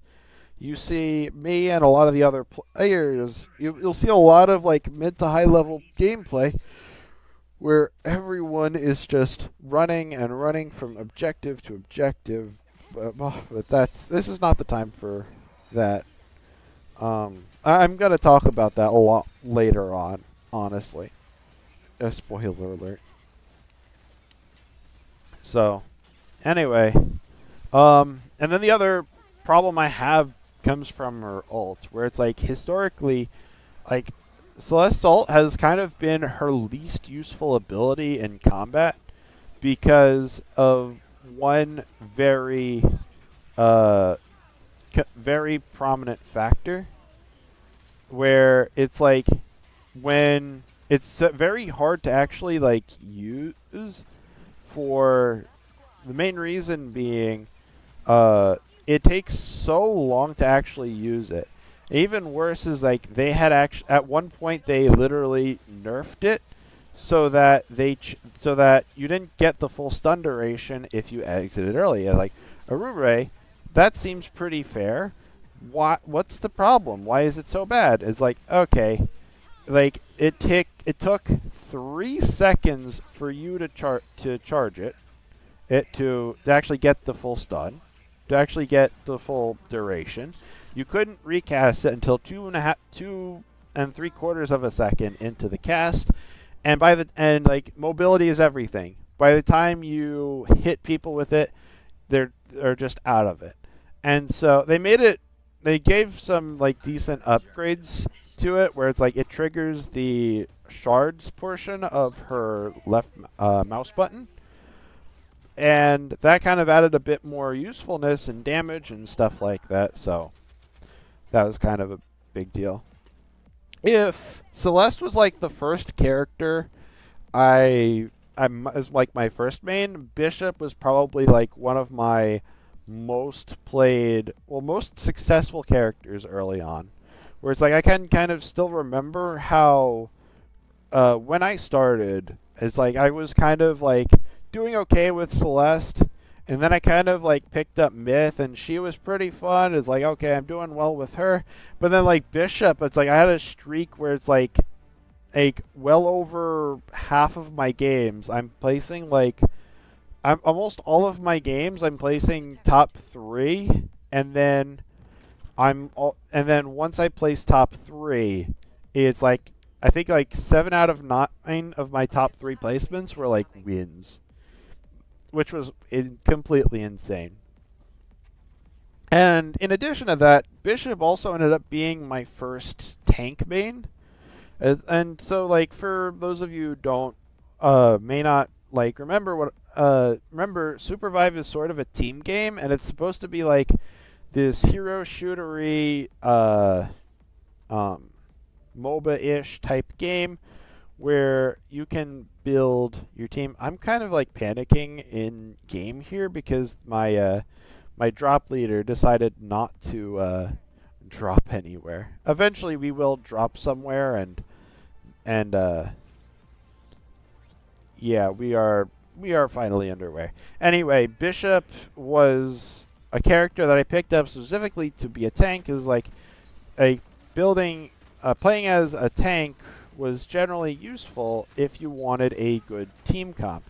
A lot of teams just wanted someone durable on the front lines so that they could just soak up the damage from the enemy. Again, like the time to kill has been like pretty low for almost the entirety of Supervive's lifespan, with it only really like lowering after launch, after the official launch, after quite a few like updates to the game.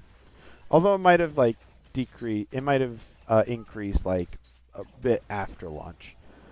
So, but anyway, Bishop was at one point my winningest character, and a lot of that had to do with me playing her as a tank, where it's like you kind of like engage with her and set your teammates up for success, and it was really fun to play her like that.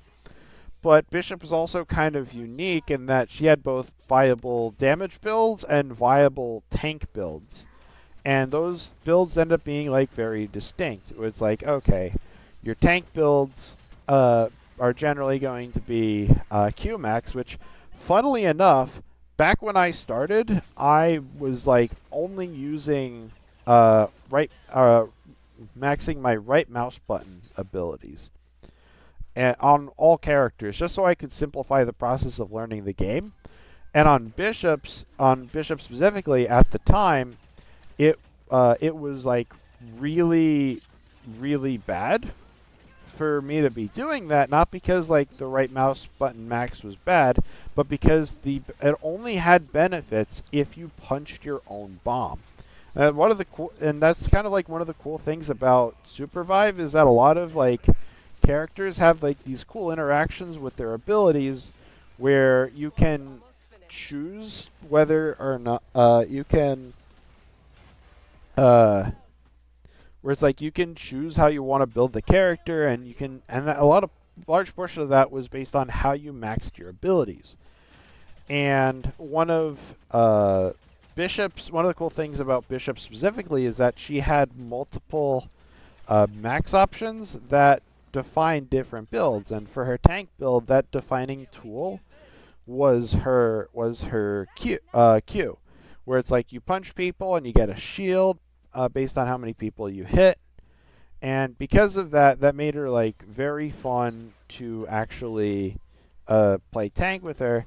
And then her damage builds were kind of like more of like a kitey focused playstyle with that maxed her shift. And then she at the time she also had like these more assassin-y builds where she'd ult on some that focused on the right mouse, maxing her right mouse button.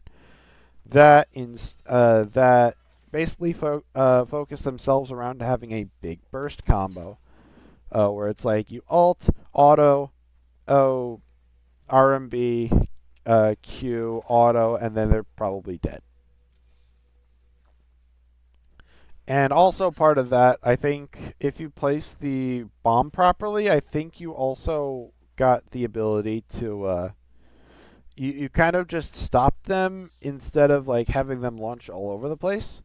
And that's kind of like a problem I have with a lot of the melee characters in Supervive, where it's like a lot of them have like these knockbacks that put you outside of your own combat range, which like doesn't really make sense. It's like you want people to stay within your combat ranges and you don't want to have to just engage on these characters again. Most of them have like, for most characters, they can be stopped by walls and stuff, which is perfectly fine. Don't get me wrong. And it's like a lot of them tend to lead to like stuns and stuff, which again is pretty good. But it doesn't really make sense unless you have that wall-based interaction. So, yeah. Another part that was kind of like disappointing about Bishop is that a large part of why I picked up Bishop specifically is part of like I liked her design, and I looked at her as like, okay, I have this like there's this big chick with a gauntlet, and she looks that looks pretty cool. And I'm not like if you played League of Legends, you might have heard of like you've probably heard of like the characters of Vi and Jinx and stuff like that. And you might have like might have seen like a joke about like maybe you have a character where it's like, okay, you might have this character that's kind of like supposed to be like the mashup between the two, and and it's like, okay, like then you look at Bishop. Bishop almost like specifically feels like the third sister between Vi and Jinx. It's like she has the big gauntlet, she has the big rocket launcher, and it's like, and she has like kind of a personality that's like not really like Vi level violence, but also not like Jinx level crazy. And because of that, she feels a lot. There's a big difference. I'm just dead and trying to hope my teammates can just get back from this. They keep trying to revive me, which I appreciate and stuff, but it's like it's not really like a good idea. It's not.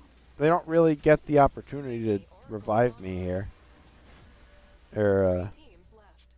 So anyway, but it's like I was kind of disappointed because I couldn't tell that the rocket launcher was a rocket launcher.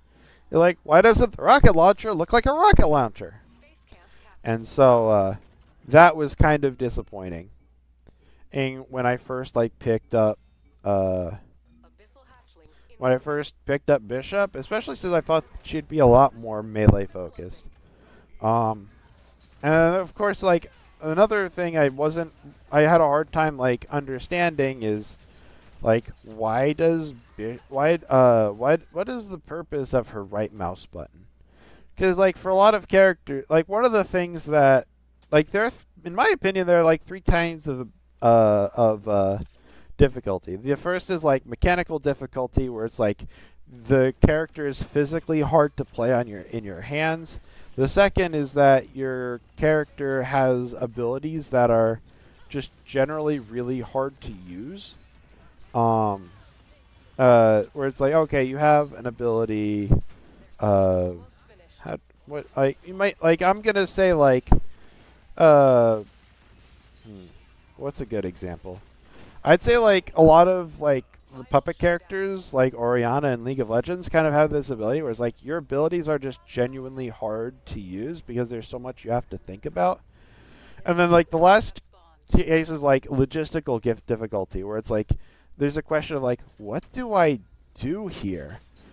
Er, and in Bishop's case, I think like the right mouse button was kind of like a case where it's like, okay, I can kind of use it to poke, but it doesn't deal a whole lot of damage. I can kind of use it to engage, but it doesn't not do provide a whole lot of CC, and it doesn't even like debilitate them. And then has like all these like weird interactions with her kits, which I think is something Supervive generally does well in providing like cool interactions for kits. It's that like make the character like more interesting to play over the long term. That I don't think it's like I don't think there's particularly a what was I saying? Like I don't think it's like it's not immediately obvious what you would use the right mouse button for. Like you eventually learn what it's supposed to be used for, and you have a bunch of different use cases for it. But I think like that confusion, I think like kind of was a weakness in Bishop's kit. And then of course, like I can't really talk about Bishop unless I'm talking about like the whole like one of probably the worst nerfs that she had. And basically, the context for the nerf is that Bishop's damage builds were really were quite powerful, particularly with the shift max, and that ended up giving her a very big that gave her a very big presence in the meta. And then her tank builds were also like pretty viable and fun because it's like she could just approach that consistently. But then her cast time on her ultimate got increased with the intention of reducing the ability to escape with that with her ult. And the reason that's important is because like on her damage builds were just use her ult to run away. And so they increased the cast time to make it easier to stop her, but it also made her approaches less consistent, which just really made her tank builds so much worse than they had to be. And it just sucks to have to be able to just use it to run away, which is fine if you have to use it sometimes, but it's like not when you're using it every time you're using it.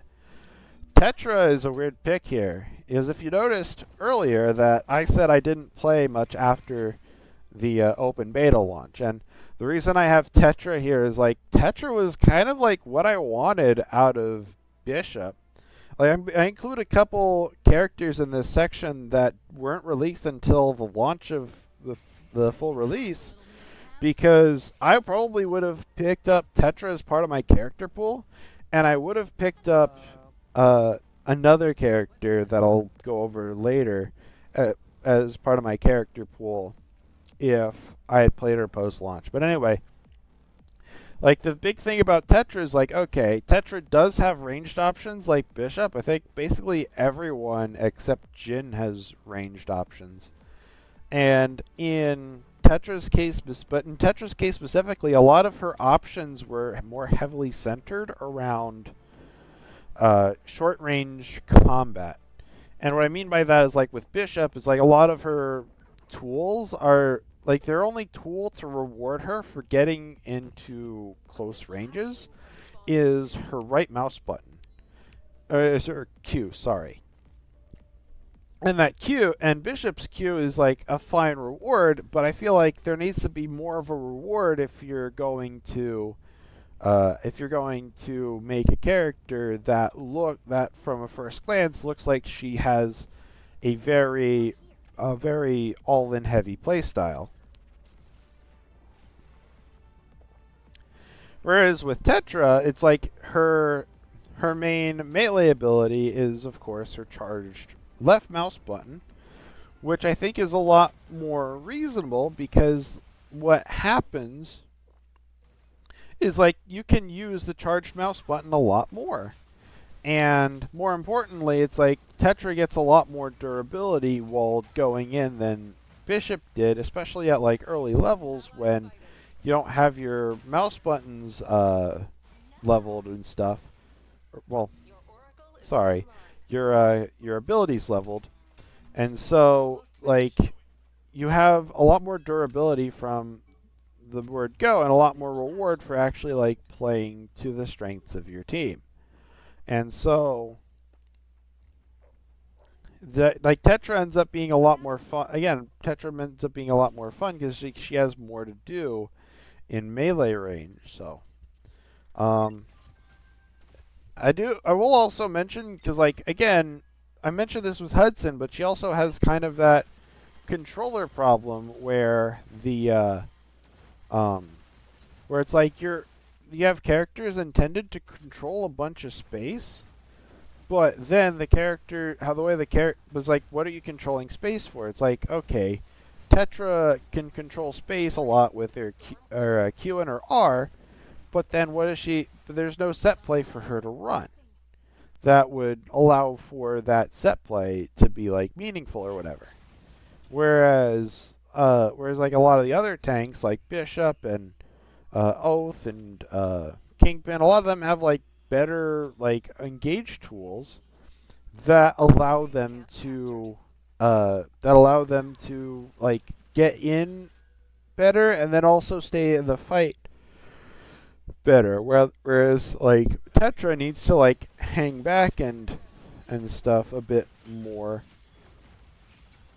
which like most characters don't want to have to do. I don't think it's something that most characters don't want to have to do. I think it's something that characters shouldn't be forced to do, to expect to do. And now Tetra doesn't have this problem nearly as much as the other ones, some of the other characters, because like with Hudson, it's like you have to engage with his ult, and you don't, and or his shift, and you don't really have, and you don't have any outplay potential if you use those moves. With Celeste, her only way to run offense is with her dash. But with Tetra, it's like you have the dash. Well, actually, it's kind of the way that you run offense with Tetra, and she does kind of, but like with Tetra, it's like you're running offense at a much different range. I guess the charged right mouse button, the version where you jump with it, I suppose that would be more kind of a mobility option. Also, like Tetra, I guess sort of has a B hop, but it's not very good. That's another thing I'm gonna have to talk about, but I'm gonna have to talk about with another character because his B hop was a lot more prominent than Tetra's. But anyway, it's like Tetra kind of has like one or two abilities that help her like engage, which is not a lot. But then also, it's like you don't have the tools to actually like run your offense except for that dash. And so it's like it kind of begs the question. It's like, what are you controlling the space for?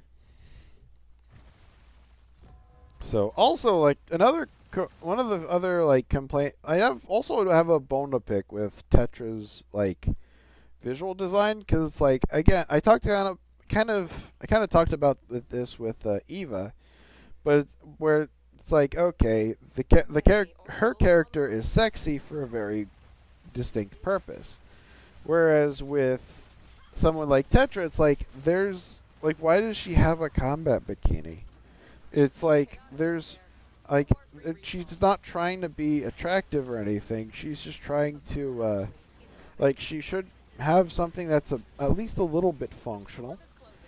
But that there's no functionality. The functionality doesn't make sense in what she's actually building.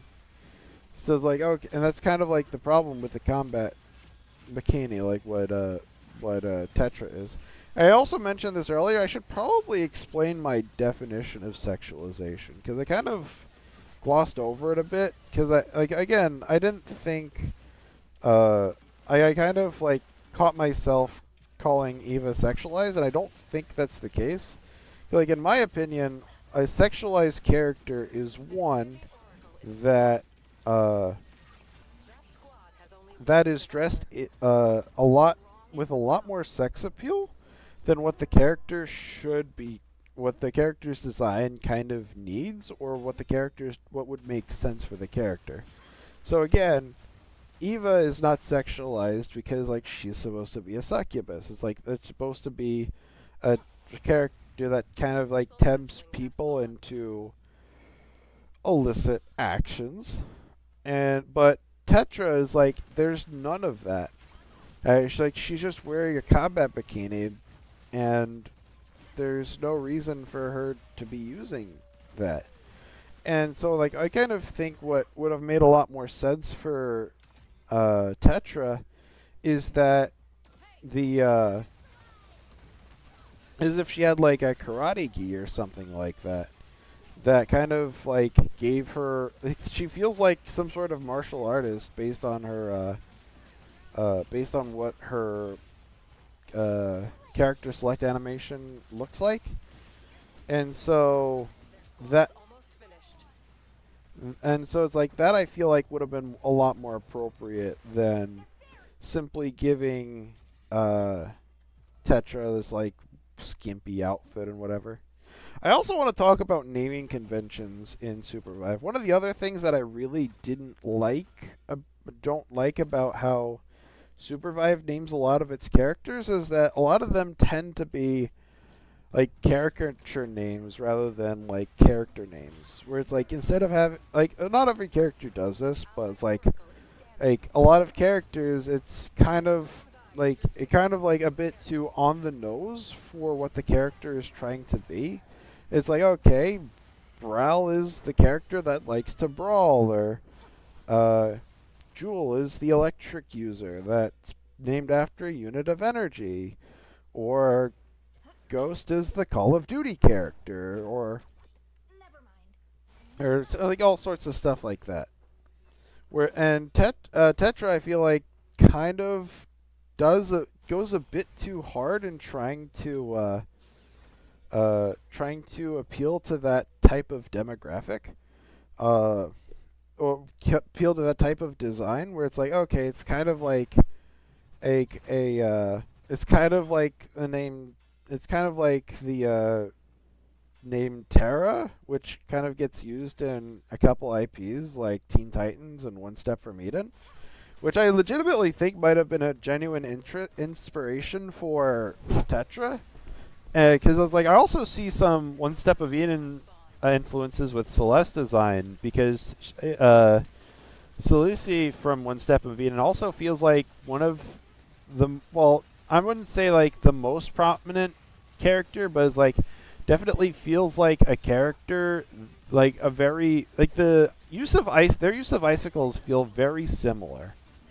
And so, like on that front, it feels very, it feels like One Step from Eden, even though it's not a big game, would have been an inspiration that that they would have had.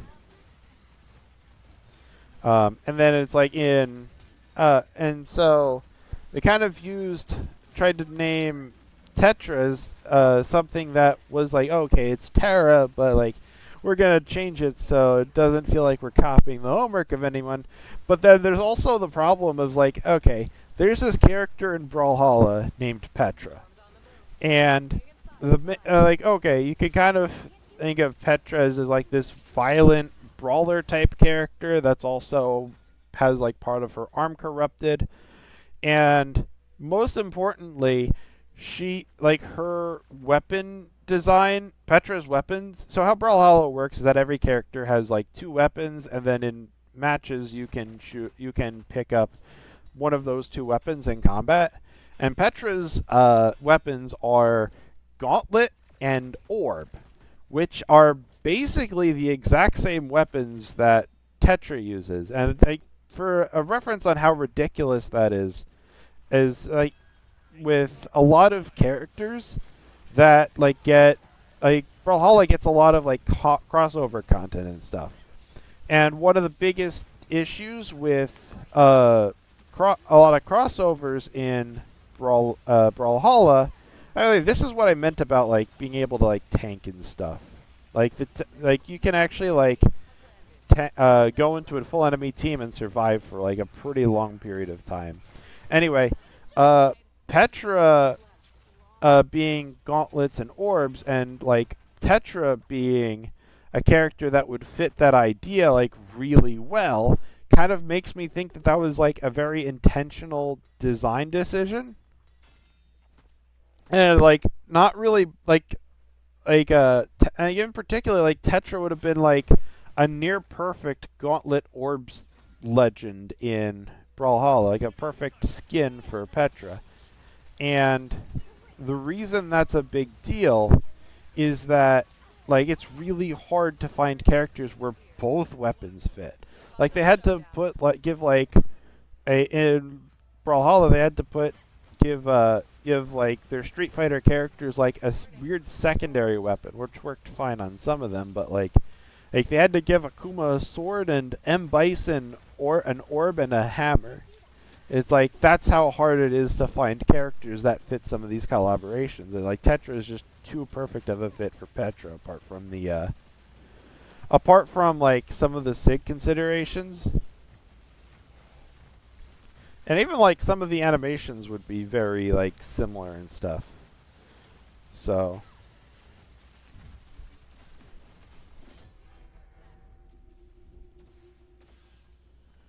and then my final like main complaint with like Tetra is like her ult just isn't very interesting, and that's kind of like a lot of characters in this game, Tetra included, end up having like ults that are just more of something they have in their kit. And in Petra's case, it's like more of her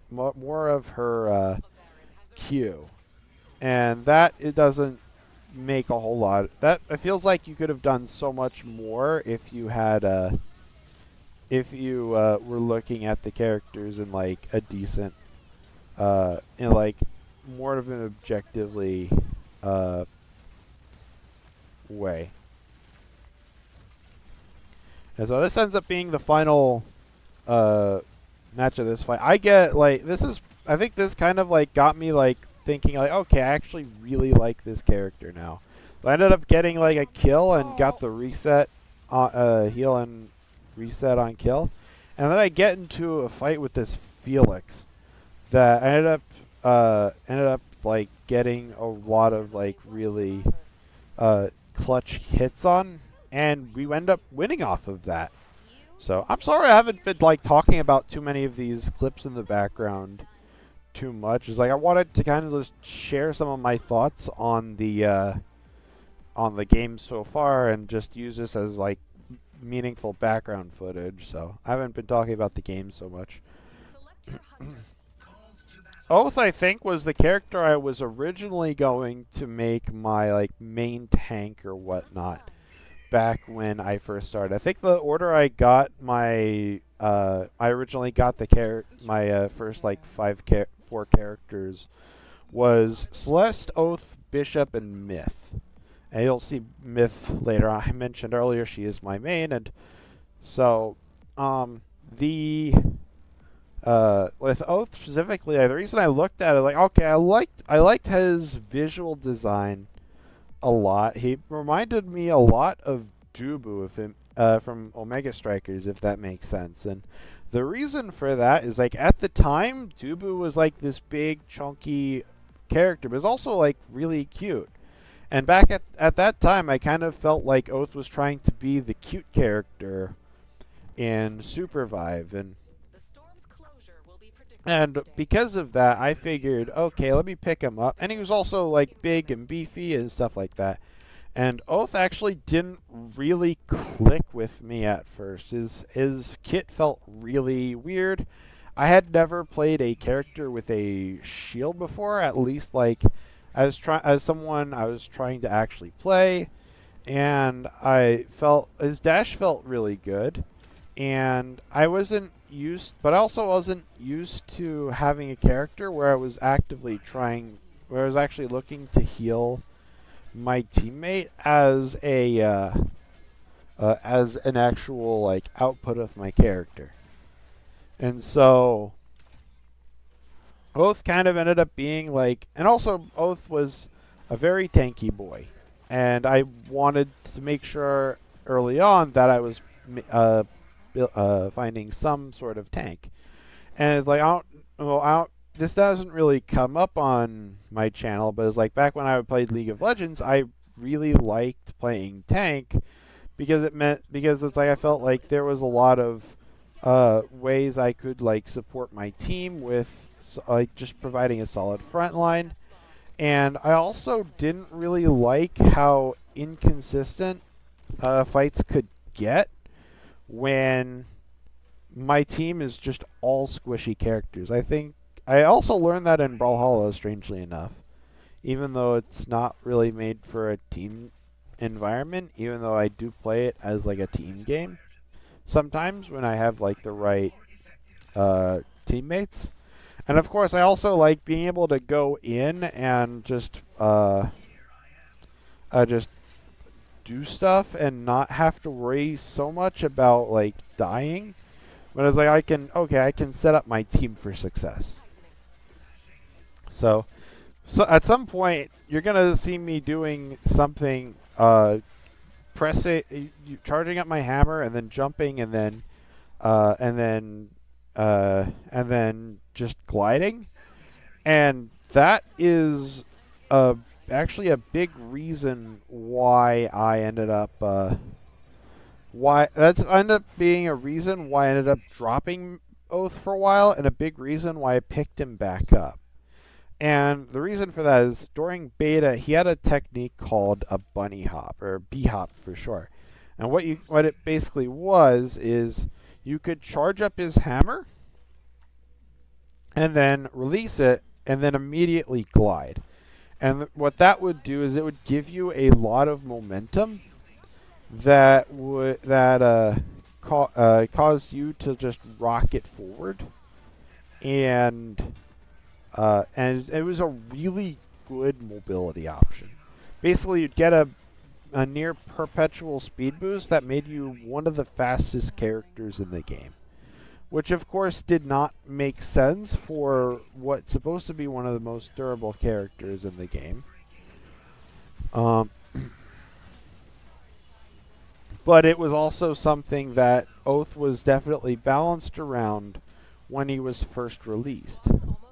And because of that, Oath had to be balanced around for like high level play, where he's like the inverse problem of Shrike, where it's like he had this very high skill cap and a lot of stuff that he could do, but just wasn't equipped to do at the level he needed to.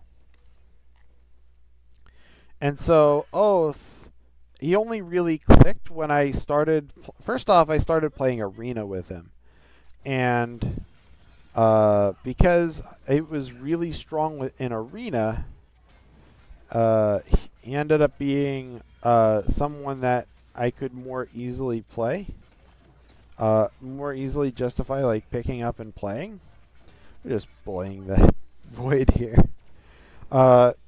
He wasn't something you could just pick up and play, but because he was so strong in Arena, it made him a lot easier to pick up because you had this really solid baseline with which you could just pick him up. Not to mention, he was also sort of like pick or ban and competitive for a very long time, especially after trios popped up. This is also what I'm meaning about like with the vision cones. Like I'm constantly getting third partied, and I have no way for me to know that I'm getting third partied until like I'm just engaged upon. I somehow managed to get back with my team in this clip, especially since like I am building like tanky, and Oath was also like one of the few characters that could actually like play tank for a large portion of the open beta, with the other one like being Kingpin for the most part. Um, he was just that durable, and he was just and he scaled with that durability too. And like Kingpin is also a character I really wanted to play, but it's like his main problem for me was that he just felt really awful to play because his left mouse his left mouse button couldn't be rapid fired, and that meant that I basically just had to constantly keep clicking left click to just get optimal damage. When most characters either just automatically rapid fire their guns, or they have a very distinct reason with which to hold their left mouse button, like Myth or Zeph do. Um, okay, that was pretty funny how they all got spiked. Remember, they got in this version of the game. If you're getting spiked, it's usually a problem. You're usually getting you're like in that case, it could have been considered a knowledge check, but it's like that happens so much less often after the release. So anyway, um, with Oath, what also helped me is like I decided to actually like learn the bunny hop, and after a few games, I finally got the hang of it, and it just made my gameplay so much more powerful. And that ended up being that ended up like kind of making it so I was like Oath just clicked for me after that point. Although he really shouldn't have needed to click that in order to click, because again, Oath is a tanky boy, and at the time he did like almost everything well. It's like he could deal at the time he could deal had a huge burst damage combo. He could build 4 damage if he wanted to. Go for just a solid like ranged pokey character. And then and it's like, okay, he had good durability, he had good utility. It's like, what is Oath's weakness? And eventually, like they kind of turned his mobility into a weakness by removing the B hop, and they did that for a bunch of other characters too. And I think like, okay, it adds a bit of skill expression, but I don't think that type of skill expression where it's like you're using the mobility to go around this just engage in macro, and you're just faster than everybody on the map. I don't think that is a particularly engaging form of gameplay. Where it's like you just have to make constant inputs to just get around, just be in, like to just play the game.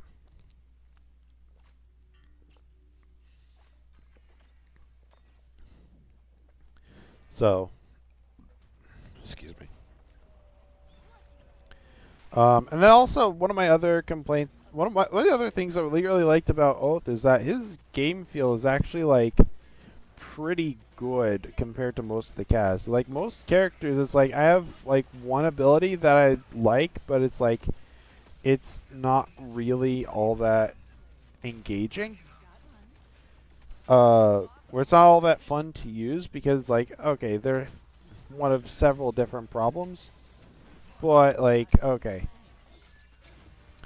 But it's like Oath just consistently felt good. I'm just gonna rapid fire through my other stuff. I don't like how how his shield cooldown shows a cooldown. I have trouble with like air dash and ground dash cooldowns. And so just having the shield cooldown instead of just the shield bash cooldown kind of tripped me up a lot. And then also there was one other thing. Anyway, Nyx. Nyx is a character I probably would have considered replacing as my main at some point.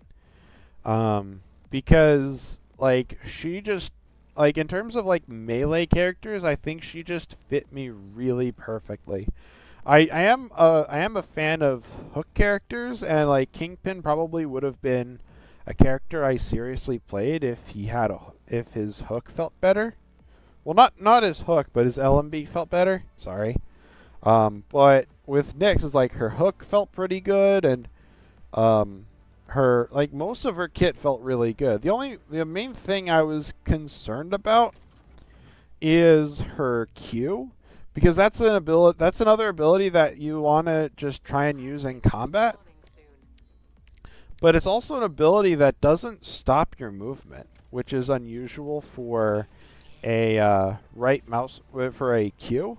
Most Q moves are kind of built with the keyboard in mind and aren't really made for a aren't really made for you to be moving during the ability. And so it's like in Nyx's case, it's kind of a bit different, where it's like you're encouraged to use the Q fairly often, even while you're moving, and that makes her like very. That kind of makes her like I don't really like that aspect of her play. Another aspect I didn't really care for much is like I find that her ultimate was like very inconsistent. Like it might have been just a skill issue, but it's like the fact that it is a very short range ability and also just pushes people away, I think, just makes it so much harder for you to engage and stick on a target. Um,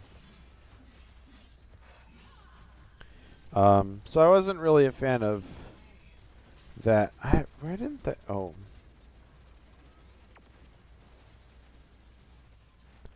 And so that was kind of disappointing. And then I think I keep trying to like jump and dash through these thorny walls when they're just completely solid walls. And that is not a great look because Myth. I'm so much more used to like Myth stashes and stuff, where it's like with Myth you have a high jump in addition to the dash, so it's like you could high jump to get to a different place. Where it's like with Nyx, you just have to just go through the you have to just jump and go through the object. So Nyx's shift also kind of like puzzles me to a certain extent. With Myth, it's like a lot of her counterplay for going through walls is kind of like at least part of it was built around the idea that if Myth goes into a wall, you can follow her, and that's partially because it lasts so long. Whereas like with Myth, it's a slightly different story, or no, with Nyx, it's a slightly different story because you have because it has such a lower duration. Nyx doesn't really need that counterplay. So, yeah, I think that also kind of trips me up some because I'm also so much more used to having their cooldowns be a whole lot longer. You're more encouraged to use those as much as you possibly can. Well, what am I saying? Oh, you have such a lower duration, so it's like I'm more getting popped out. Uh, I'm getting popped out of the wall more often. So, and also if I go through a wall, my teammates can't go through the wall with me, which not a lot of players know, but a lot of players kind of like learn if they play for a while.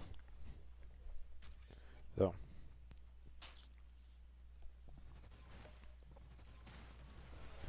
I do have I one of my also do have a gripe about Nyx's design, and it mostly has to do with her top and how it has this like random boob window in the inner design, and it's like it doesn't make sense for it to be there because it's like not having it is fine. It shows that she kind of prioritizes functionality over over appeal, and then with um, if if there was like a window there, it would have made a lot of sense if it was like ripped or tattered or something, because like the rest of Nyx's kit has a like the rest of her outfit is like ripped in quite a few places, so it's like that would make sense from a character standpoint. But that looks like way too clean cut for it to just be of sheer coincidence, and so for it to be like an interesting design element. So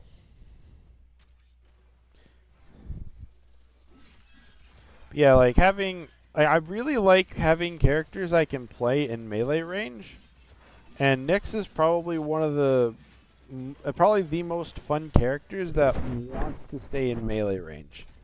And I think a part of that reason is that her most of the cast's movement feels good, but like Nyx's combat also feels good when you're at close ranges.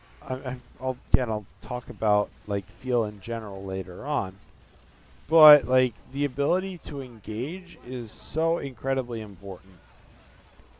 Um,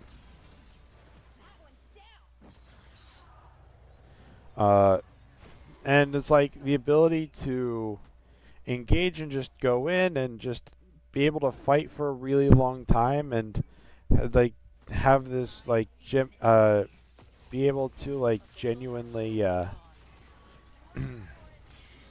just keep up a fight just makes her feel a lot better in terms of character. I'm sorry, I'm having to drink a lot of water here.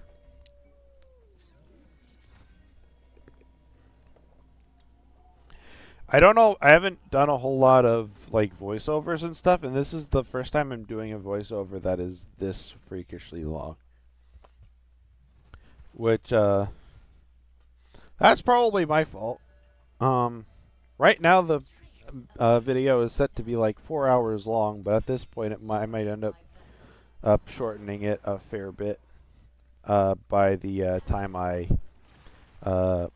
I finish recording this audio. So anyway, like I like characters that can like fight from short ranges and stuff like that, and like Nyx has so far been like my favorite way to fight in short range, because it's like there's a lot of choices you get to make with between which left mouse button do you use, which cooldowns do you use, and when to use stuff, and like on Nyx it's kind of like it's especially important because it's like she is so reliant on her healing as a uh as like a way to sustain herself in combat. But then what happened is that anti-heal is so prevalent in the game that it's hard to it's hard for her to succeed unless the opponent's anti-heal is is not available. And so it's like on that front there's a it's like you kind of encouraged to save her Q to get rid of the anti-heal, but at the same time you frequently have to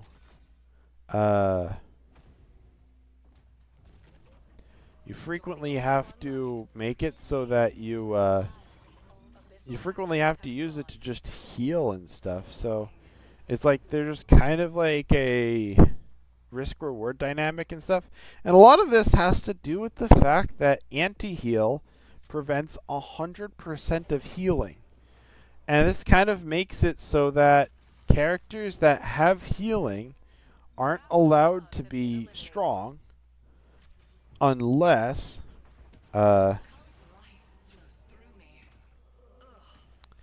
characters with anti-heal aren't allowed to be strong unless unless there are very few healing-oriented characters, and it just makes these matchups too polarizing. And if you can't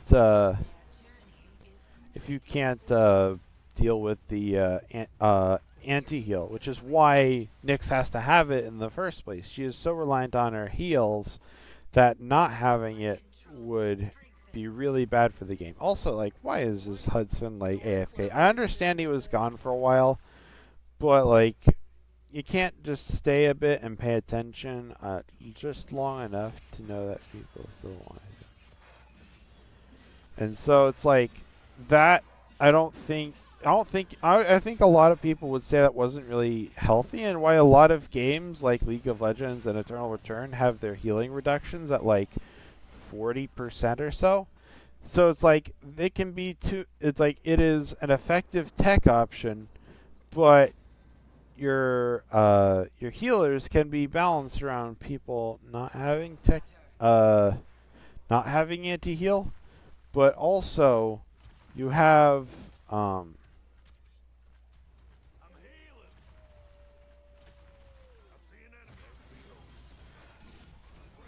am I saying?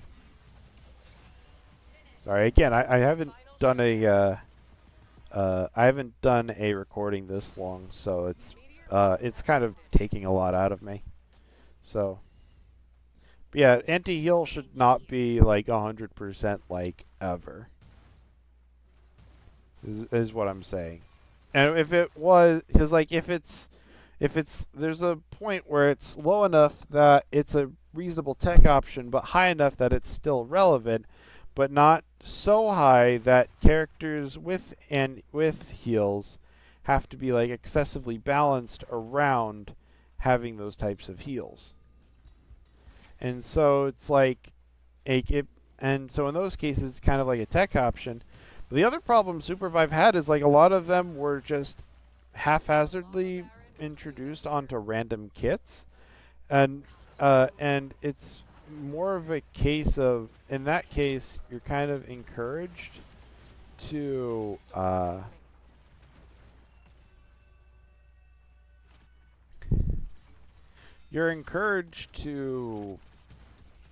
like your characters just are just characters just have really polarizing matchups, and if there's someone in the game that you know is like doing really well and has heals, you can't really like respond to that. So anyway, that's my thoughts on Nyx, and I guess anti-heal, since she's the one that gets hurt the most from it and stuff. So again, I would have played Nyx as a main if she was available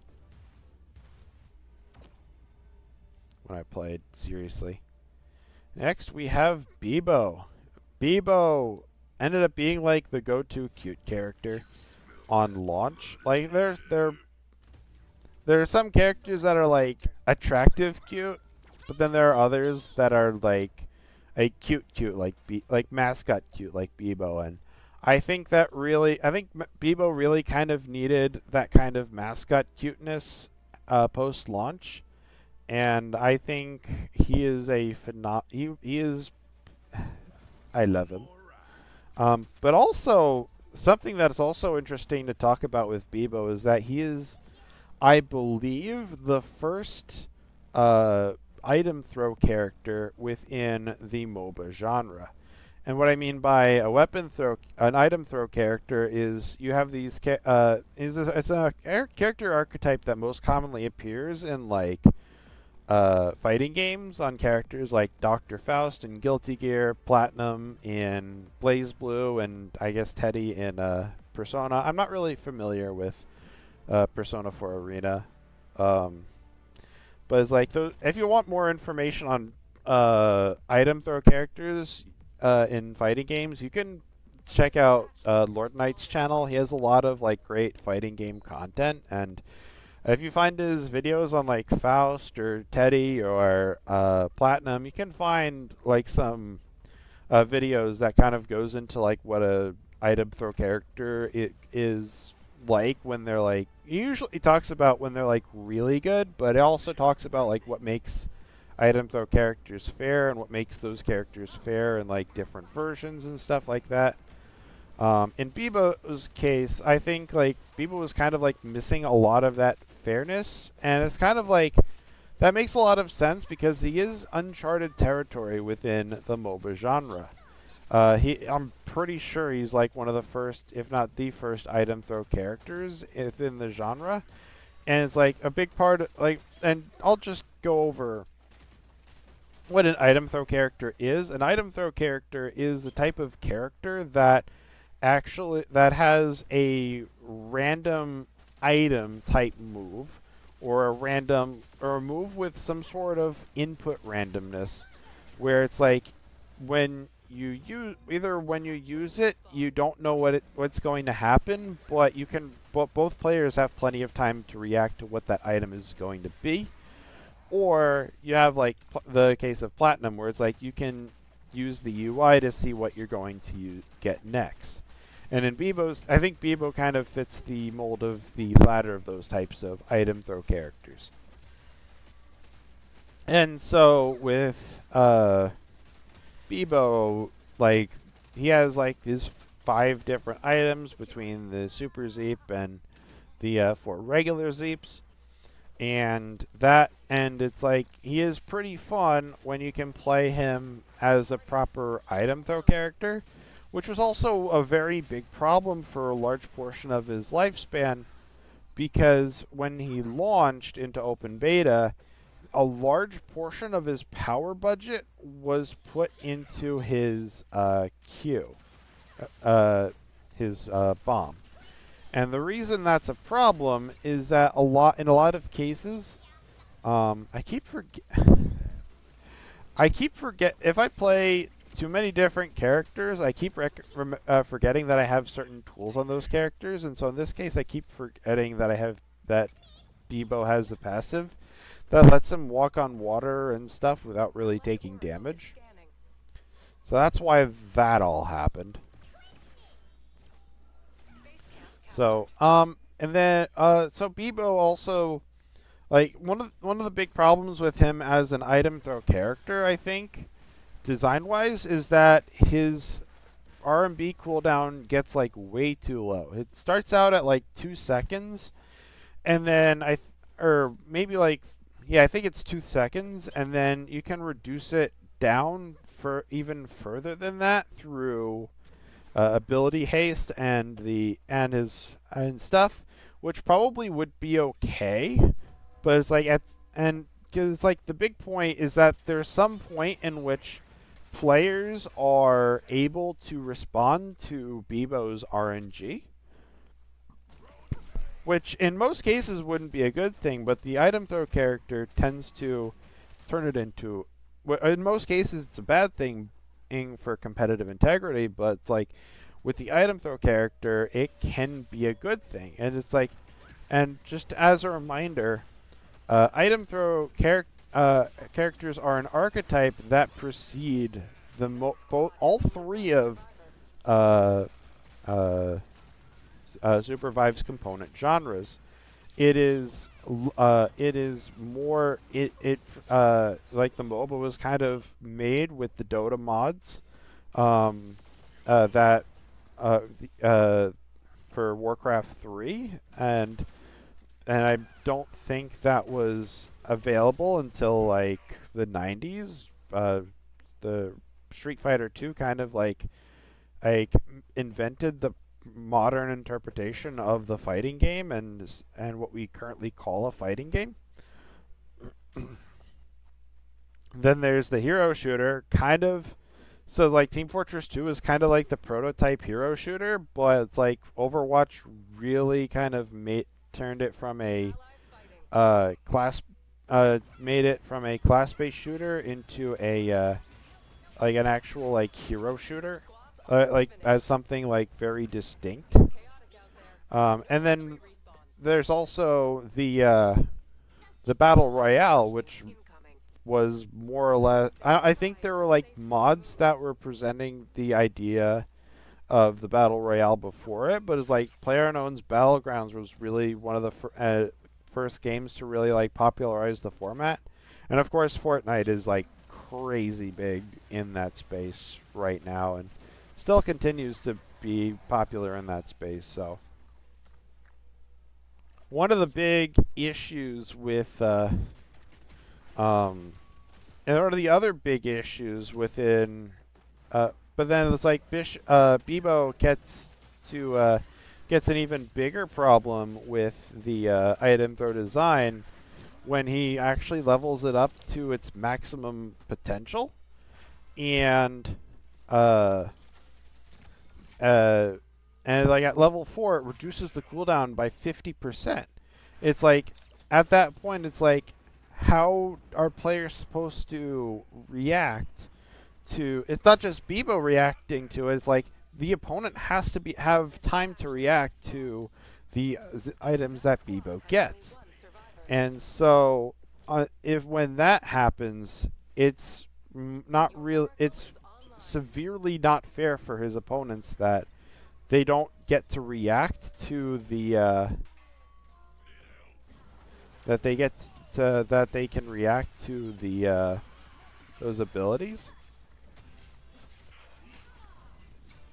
So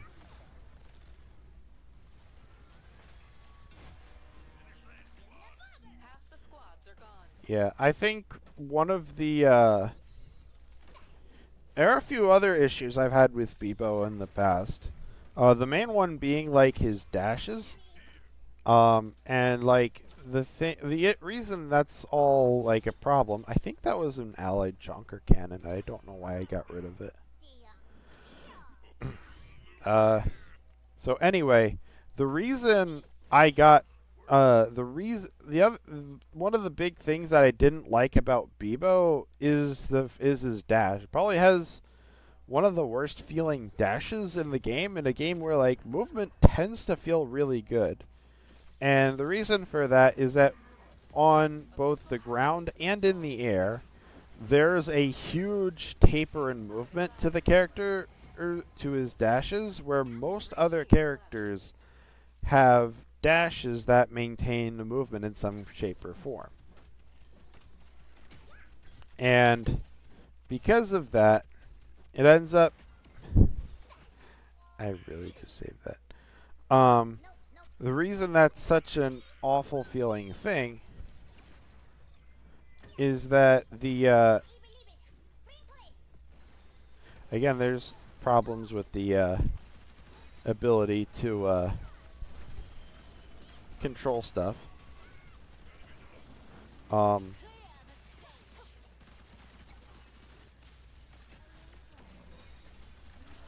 Where am I? Oh, movement.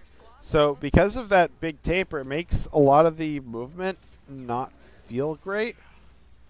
And like of course with Bebo, you can make that like not feel quite so bad by like canceling his grounded dash with a jump and his aerial dash with a glide, so you still get the that's why you still see me use the why you can still see me like moving all over the place, even when I'm not using my ult.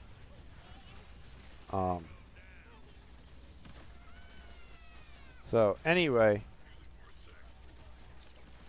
my team is even though I die here, my team thankfully is already on the respawn beacon, and so I'm able to come back into the fight and just and contribute again.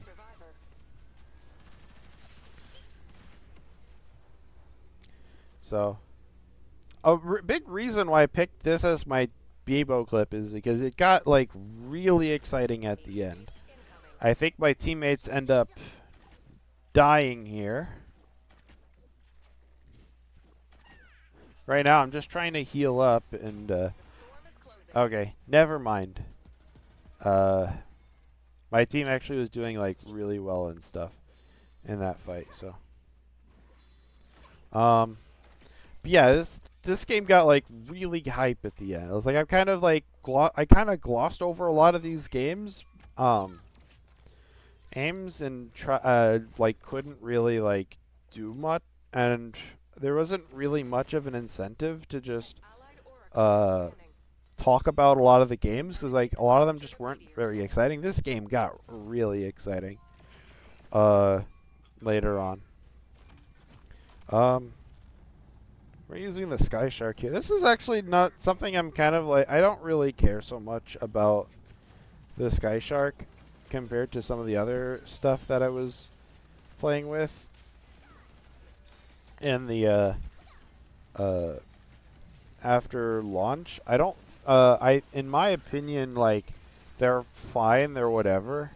My team ends up dying here, though, with the Sky Shark.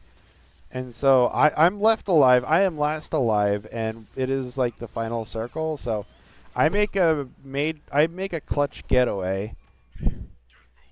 Hey, and thankfully it's like my I think I don't remember was like the Kingpin or the Hudson, but one of them.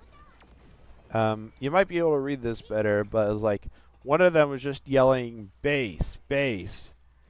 Ace in the chat is like, okay, I didn't realize that happened, and I'm so glad he did, because like the base we got earlier was literally right in front of a respawn beacon, and so we have just enough time to get this respawn beacon and get to respawn my team, and then we can then like go back to the shop, heal up, get items and stuff, and this ends up being this is definitely one of those games where you're really playing like an actual real team here. Here, it's like, okay, there's like armor and all sorts of like really useful stuff here, and like even my like rare armor is an upgrade over my teammates' like armor. But if we have to get out of the storm is closing in. And the enemy team saw us on the respawn beacon, and they definitely were looking for an angle to like ambush us to not specifically to ambush us. Hudson gets a kill on I didn't see Hugh, but I end up getting an ult for positioning, and eventually we end up we secure the kill here. Yeah, that was just a really exciting finish, and I really like how like this game got really exciting when you actually got into a decent final circle with like real players and stuff. So let's fly. Select your hunter. The hunt sets us free. the last character I'll talk about here is Myth. As I mentioned this earlier in the video, but like Myth was my main for basically the entirety of Supervive's lifespan. I actually want to talk about something else. It's like with the mastery skins. I like how the mastery skins are kind of like something new that Supervive added to kind of like show your mastery over your character, and some of them like are just so good. Like Myth and Celeste in particular, like really good, had really good mastery skins. And a big reason for that, like the contrast between like the mastery skin and like with like the base designs elements are just so good on both of those characters and stuff. So just wanted to make a quick side tangent, because like Myth and Celeste have like the two best mastery skins of the characters I play, and as you can kind of tell, like I'm on my other characters, I have some pretty good skins too. Except of course like the two new characters I would have put into my character pool, which like okay, I started playing after they shut down the shop, but anyway, with Myth, my story behind Myth is very different from my other the other characters on my character pool. I was like, okay, I look at the character and I genuinely want to play them. And I like, okay, the character is really fun, and like, okay, I'm gonna keep playing him. With Myth, it was a very different story for me. With Myth, I first played her during the Clone Squads event back in December, like shortly after launch. And for what that was, is it was basically a game mode where you and 3 other people all play as the same character against, and it's like 9 other teams that are also playing as the same character. And so And the reason I played that mode is because at the time it's like the player base for duos was not really popping. The queue wasn't like the queue for duos wasn't really doing anything at the time. So, and Myth ended up being like one of the few characters I actually played during the Clone Squads event. It's like I think I had like got like one or two games on Celestin. She was still effectively my main at the time, and I think was really the only character I was playing. I had like one or two games on Felix because he was easy and was very brain dead. I had a game on Void where I dropped in and immediately died. But I guess that was fun. That's why you don't hot drop people.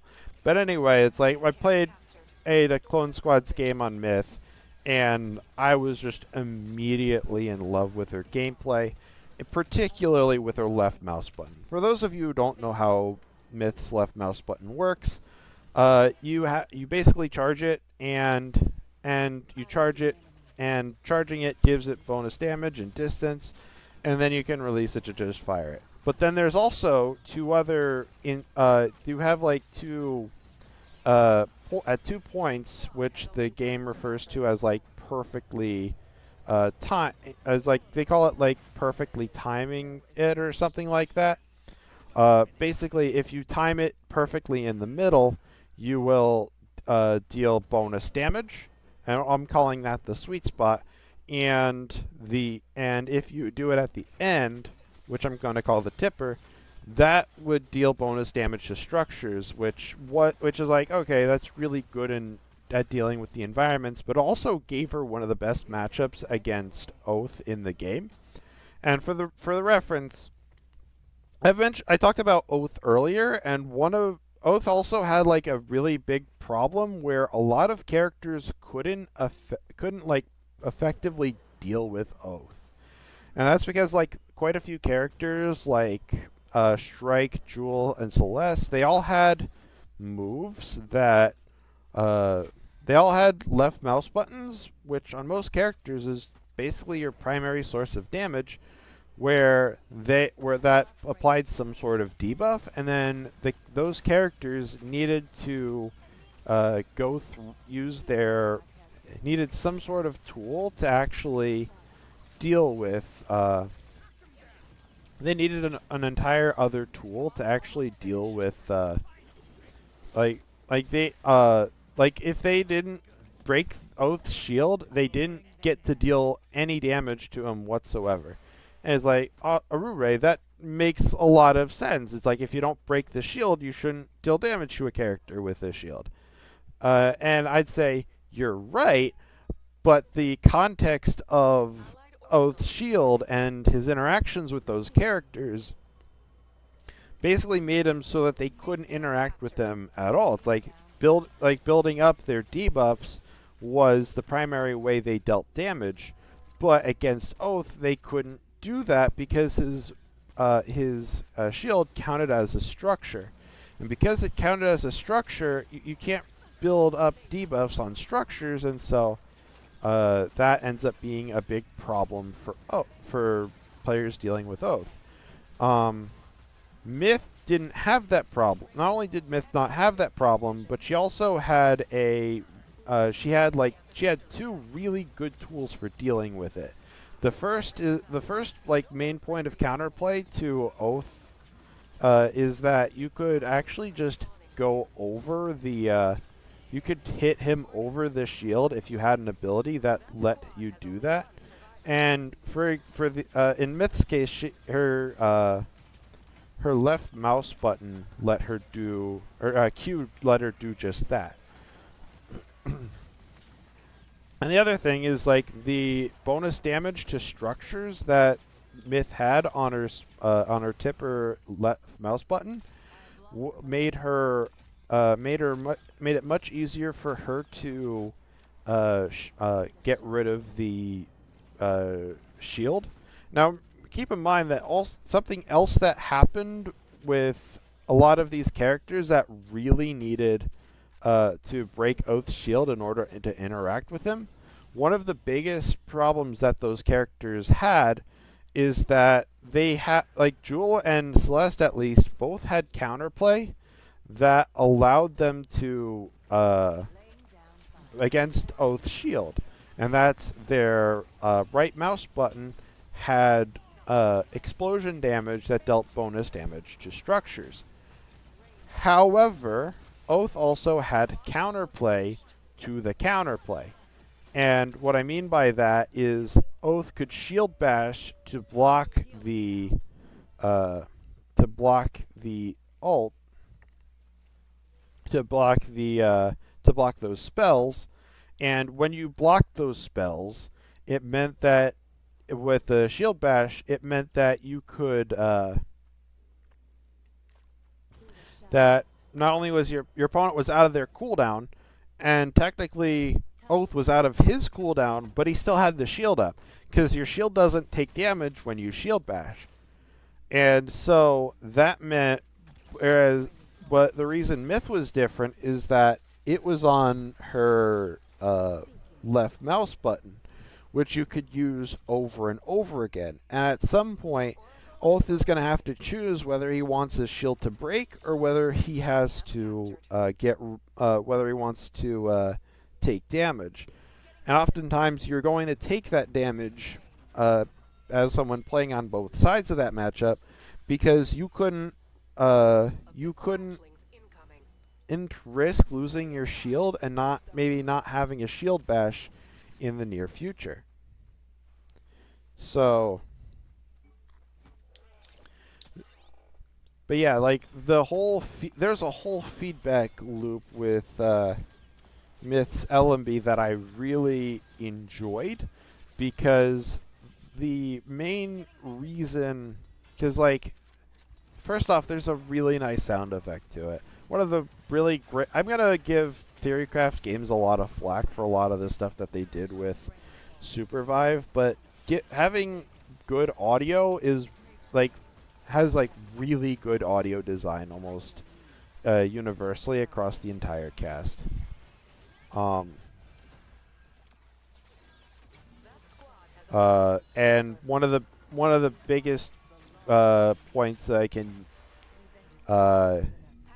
biggest reasons for that is, well, I wouldn't say one of the biggest reasons, but one of the biggest contributors to lift to Myth's left mouse button for that is, what am I saying? Myth's left mouse button is a very good example of that. That's what I'm trying to say here. So anyway, the one of the best it just felt really good on that front, but also had really good tactile feedback where it's like you would press the button, and as like it just felt like a really good rhythm, as if like your stuff, everything is just perfect. I do have two very big complaints about Myth though, and that's her right mouse button and her ult. And I don't know if you've noticed this from my gameplay. I don't use these abilities a lot, but both of them have like pretty long cast times.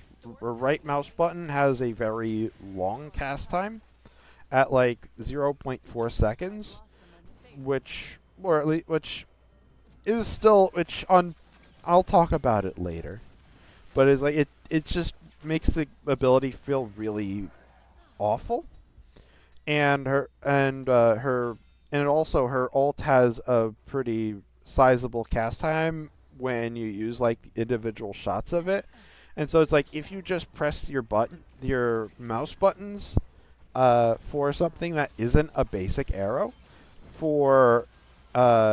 it feels like you have a lot of lag between when you press the button and when it releases, to the point where the animation doesn't even like match what you're looking for, what you ask for, and that felt like really bad to a point where I don't see that in the rest of in the rest of Myth's kit.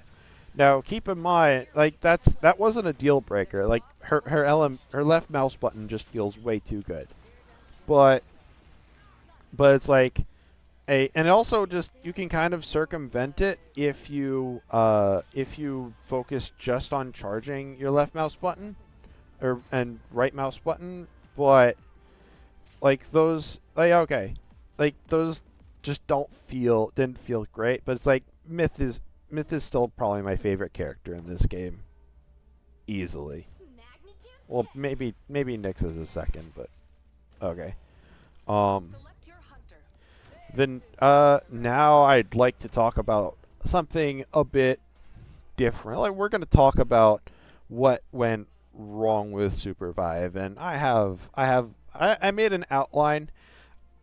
Everything I've talked about for the first 3 hours of this video account for like maybe maybe a paragraph worth of stuff. The stuff I listed in my outline is almost 2 pages long. And I guess I'll start at the beginning with the new player experience, which I think was really bad on with the game. And I say that because it's like there are three problems for any game when it comes to like onboarding new players into the game. The first is that you need to allow players to learn at their own pace. The second is that you need to teach as much as possible through gameplay, including like through systems like character select and stuff like that. And then third is you need to get players excited to play more. And I think you just saw one of the biggest problems with the game, with that new player experience, is the character selection process. And the first problem with that is that the loading times for matches is really short.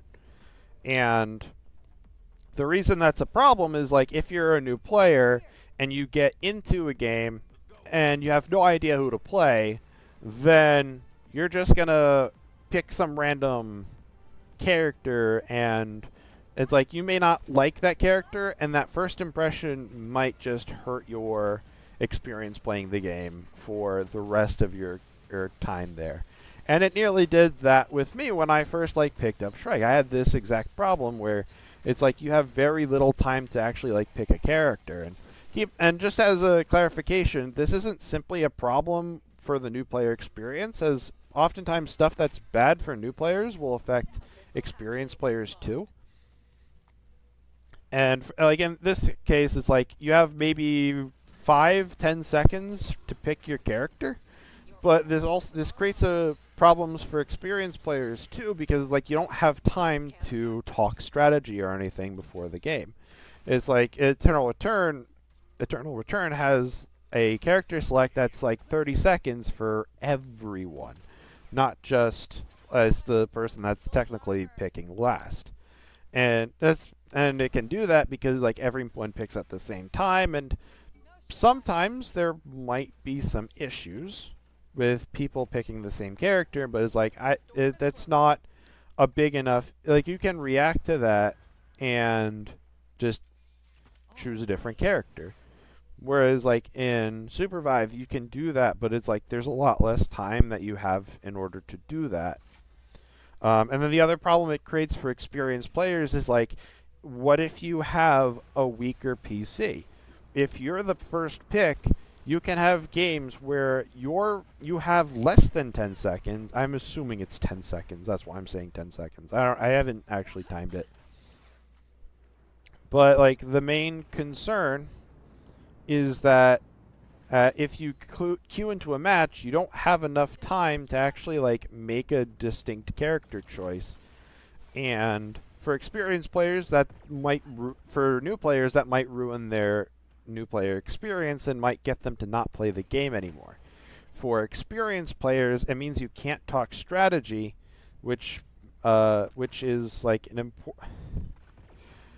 Sorry, I'm just laughing at myself failing that jump. I don't think you can jump over that, but I don't blame myself for trying.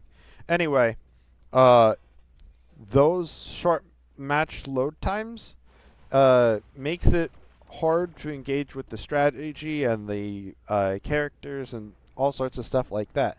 But also, the character classifications on the on the character select screen are just unclear a majority of the time.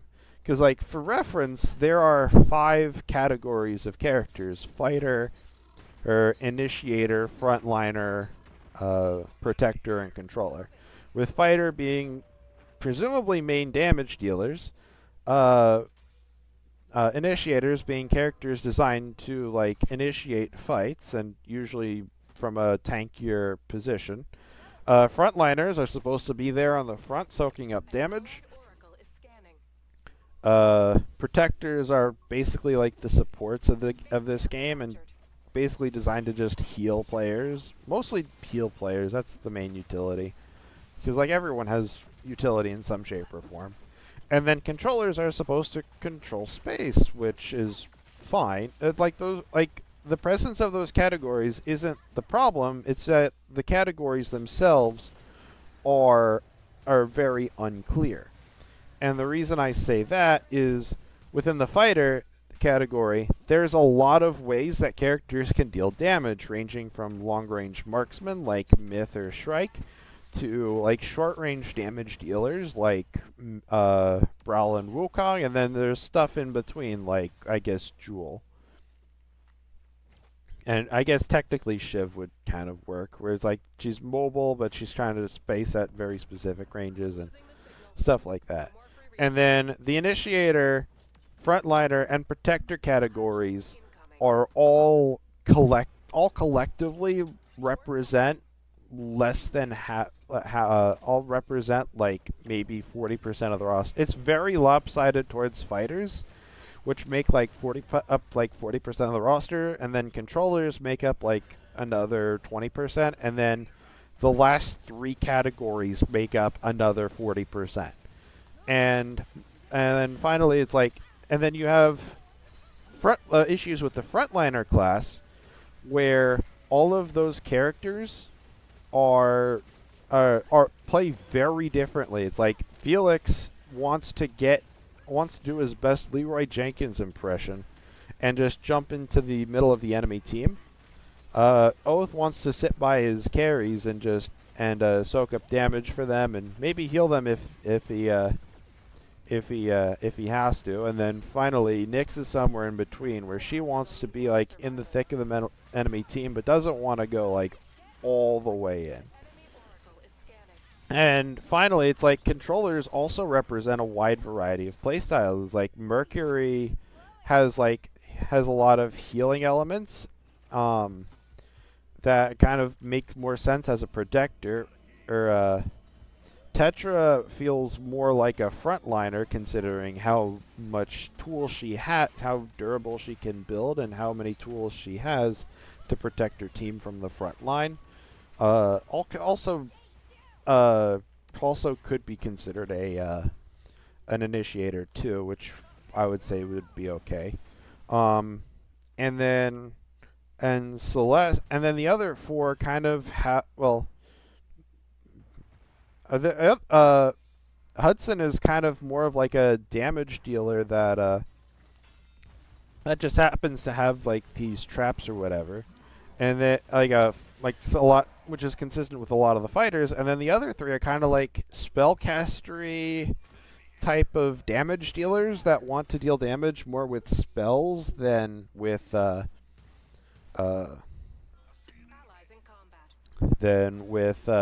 left mouse buttons. But it's like all of that. But it's like there's too much division within the controller class too. Like okay, like a lot of them kind of control space, but finally, as I mentioned before, like the controller class doesn't make sense in Supervive because there's no set play. There's no like objectives to force engagements around. And so like what I thought would be a better classification is like changing them into just 3 categories: marksman, diver, and protector, with marksman kind of being like for long range damage dealers like Myth, Ghost, Saros, etc.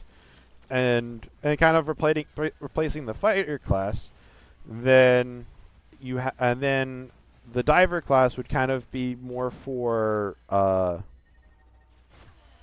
like short range melee characters uh like Brawl, Myth, Wukong, but also kind of replaces the initiator class, which would make a lot more sense for Brawl, which would make a lot more sense for a lot of characters, but also like still sort of would kind of make sense for Kingpin and Bishop, like the way they do now. And then you have the Protector class, which is just as it is now. And so it's like, and then how characters would kind of be in is that in the fighter again, the marksman class would replace the fighter class, where you are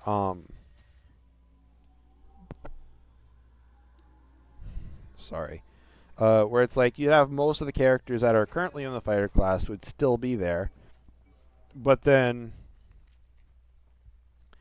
and then you also you take Jewel, Brawl, Jin, and Wukong out of that class and put them into the diver class, because they want to be in the middle of the fight, rather than just staying back and fighting. The And then Felix and Nyx would also be moved into the new diver class, which makes a lot of sense. It's like both of them want to dive to some amount of distance into the enemy team. Oath would be moved into being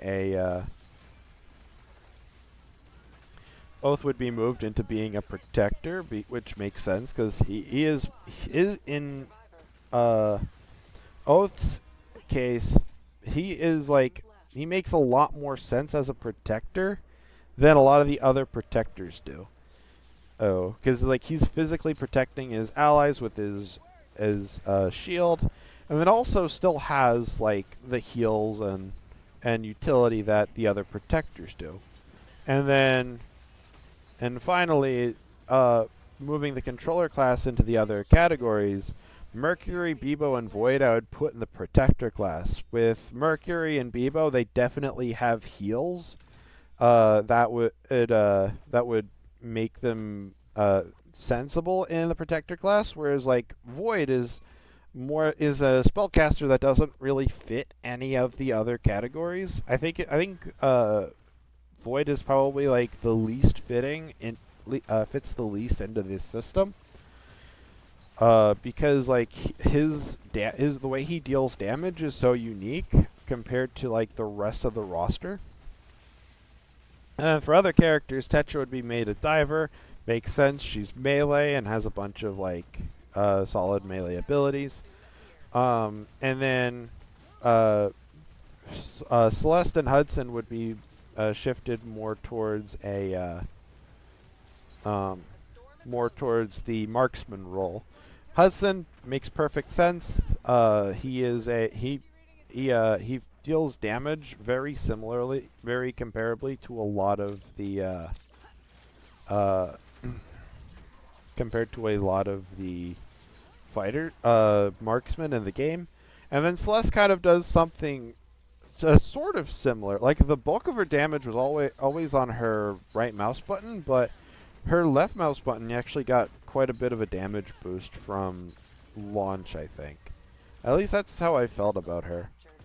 And she could just definitely fit, because the rapid fire nature of her icicles definitely feels like something that's kind of assault rifle-ish, like Ghost.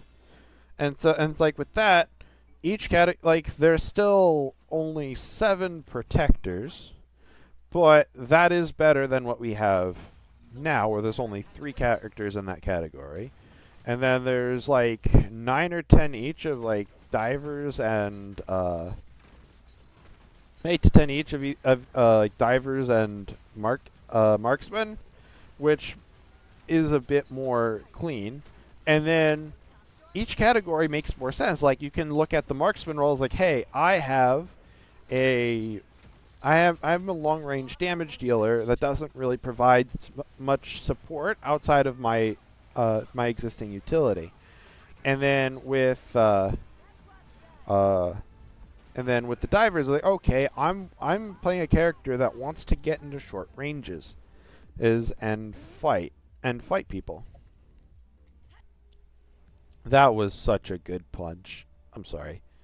And then finally, it's like the protector is for characters that want to like protect and heal and support. Oh, the other thing that helps make Void okay as a protector is like he does have some sort of supportive utility with his shift.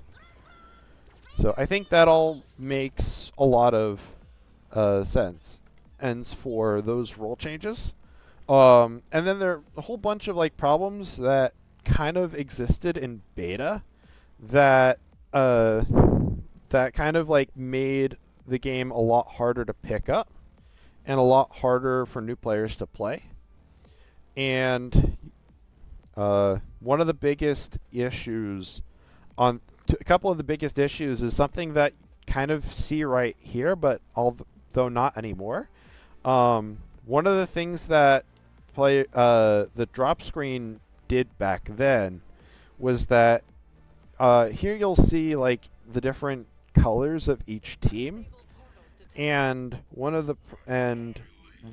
those colors used to be represented on the drop screen in addition to the team screen. And the reason that's a problem is that basically what you could do is you could look at other players and choose to just directly hot drop on those players.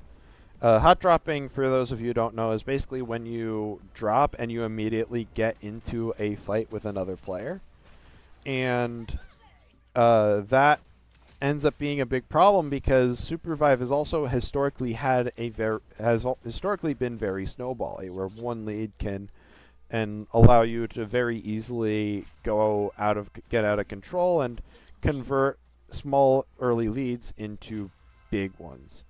And the big problems those problems go together in which you are heavily encouraged to drop on new players or less skilled players or players that decide they want to like solo no fill or solo dual fill or whatever, and you're encouraged to drop. Not only are you encouraged to drop on those players, but you're also encouraged to just abuse the crap out of those weaker players.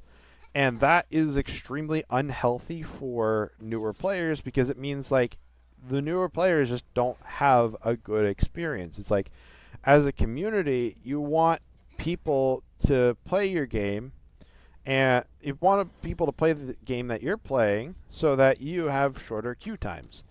But at the same time, people also want to win. And if you're playing to win, you're playing to hot drop on new players.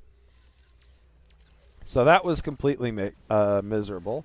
The next thing that was a problem for new players that was fixed is spiking, which I mentioned earlier in the video. Like having a system where you could just instantly kill your opponent doesn't feel good when new players are the ones that are most likely going to be hit by a sudden attack that just spikes them into oblivion. And then you also have like just the general low time to kill that the player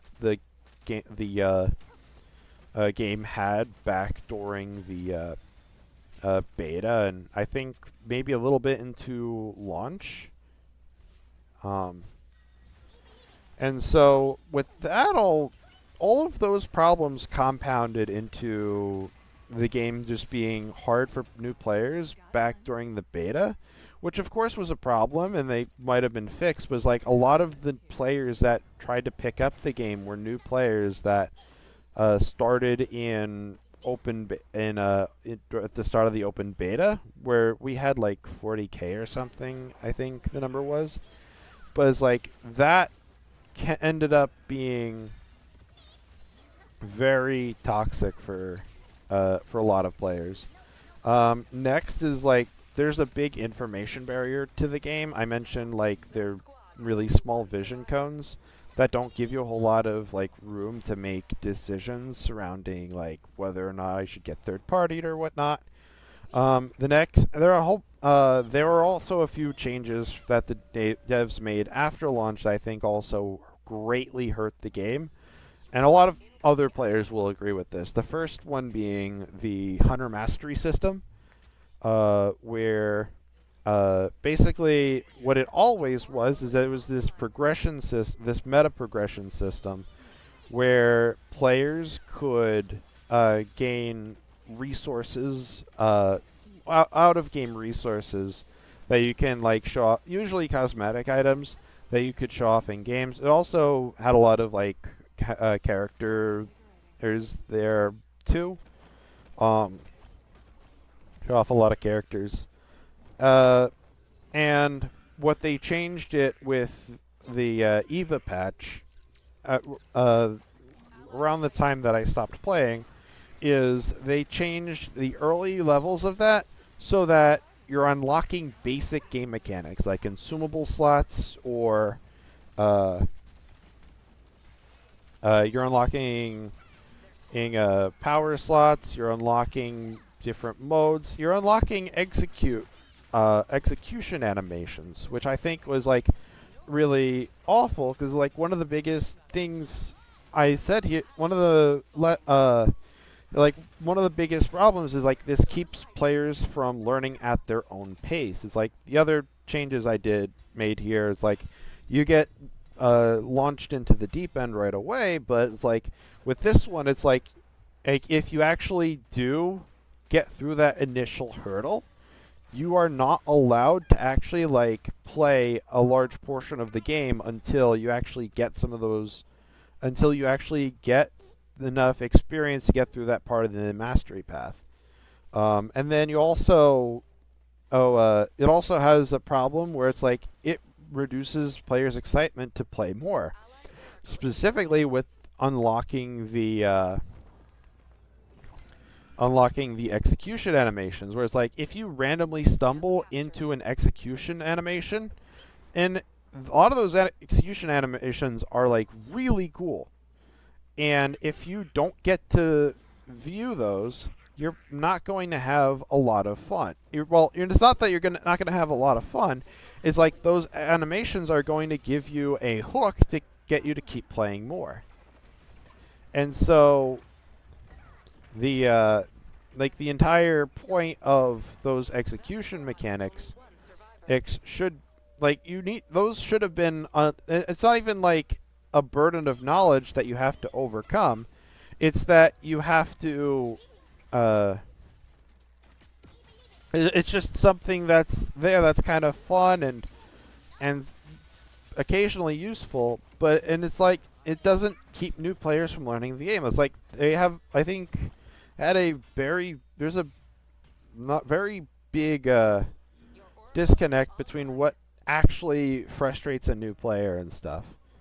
And then the next one that made it harder for newer players was the armory as they made it on launch, where back then it was basically a gacha item system that you couldn't spend real money on, but also gave you items that you could use to play, and you could of course like get it through like actual gameplay. But the big issue is that if you had items and other people didn't, you were at a statistical advantage.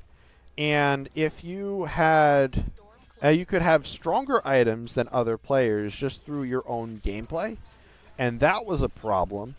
And with all of that, it's like you get into problems where it's like it's not made for casuals because it's like they just want to play the game.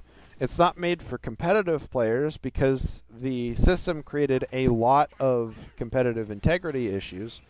And then finally, it's not made for creative players because like they just want to just experiment with the stuff. I group creative players like because I am like one of those types of players that likes to experiment and try new things, and that's a big reason why I liked how the item system works. Is like in theory, I would have had a lot more to do. I would have had a lot more to play with the item system, and I would have been more encouraged to experiment because it's like that's the kind of like things I like to do in a lot of games when I can. I don't always get that opportunity, and just Supervive just ruined that. Also related to uh, the new player experience, but also kind of its own problem is how movement was handled. I think a lot of like Supervive players would agree that the movement felt really good, and I would say like yeah, the movement feels pretty good a lot of the time. And the reason the reason I'm saying it's a problem is like there was a lot of stuff that they did with the movement, and either directly or indirectly, that made it really problematic because it's like dashes are really good and movement in general is like really important, but they kind of made it such that movement was like the ultimate thing you could use in the game, and not just simply like a tool you can use to gain an advantage. And as an example of what, and basically the movement mechanic basically turned the meta into movement was so powerful that it turned the entire meta into a test of who has the better movement, where it's like you have the entire for 90% of the characters your choices were or you basically had to level your shift on drop. You see me doing that on every character in these clips. You have to get it to level 3 as soon as possible, unless you have another ability to level or stuff. Like you see me doing that in all of these clips. And then you're also you getting it to level 4 if you have like a meaningful movement bonus off of that. And a lot of abilities just don't have stuff like that. But it's like you're leveling up. You're getting as fast as possible, as quickly as possible, and that's the only way you have to play because it's the only real option on offense, the only real option on defense, and it is essential for your macro. And that macro aspect is kind of what kills a large part of the new player experience, in my opinion. Because it's like you drop and you don't get. Imagine if you drop and you don't get hot dropped on. You're probably going to get into a lot of situations where you either do get into fights where your opponents got hot dropped on, where that players that snowballed off a hot drop, or you might get into a situation where you're just doing your macro so slowly that other players are getting ahead of you without even needing to hot drop. And so like new players are just too slow to actually play the game as it was intended. And it doesn't really do a good job of like teaching new players that aspect of the game. And then there's also like a further aspect of that with like the general game feel where like I think what I mean by game feel is I think there come down to three things. The first is that there needs to be good feedback for players and feel responsive. Moves need to feel fair to play with and against, and then moves need to feel functional, like they're doing exactly what they're supposed to do. And I kind of alluded to a lot of those problems, like there's a lot of issues where moves have really long cast times, like as much as like 4/10 of a second are some of like I think is like the average for anything that's not a dash or a left mouse button. And that basically that creates a lot of for a lot of abilities that creates pretty poor feedback on what the abilities actually do, and just takes away a lot of the good game feel that other games within the genre might have. And then it's also unfair to play as a low mobility character against a higher mobility character because you don't really have you don't have the defensive tools necessary to protect yourself from that higher mobility character. And then finally, it makes a lot of these moves feel non-functional when it's like you don't get to actually engage with the mechanics, and you don't get to. It's like the game's supposed to be a multiplayer game, but it feels like like especially with a lot of the melees used to be in older versions of the game. It felt like if they jumped on you, you didn't, and you were playing someone without a whole lot of dashes, then you didn't really get to play in that matchup. And part of that also has to do with like casting animations, or a distinct lack of them. I think Myth might be one of the few characters that actually has that problem, but it could really feel it on her. And there were a bunch of other stuff that was problematic. Like I had multiple character ruining bugs and non functionalities just completely ruin characters. And it just like Celeste had a bug with her shift for a very long time, where how it's supposed to work is that you press and hold the button to skate, and you could release it to end it early, and you would get the part of the cooldown back if you did release it early. But the problem with her shift is that the shift would sometimes go full duration, even if you wanted to use it as short as possible. And because of that, you would frequently get yourself like killed or otherwise put into a suboptimal position just from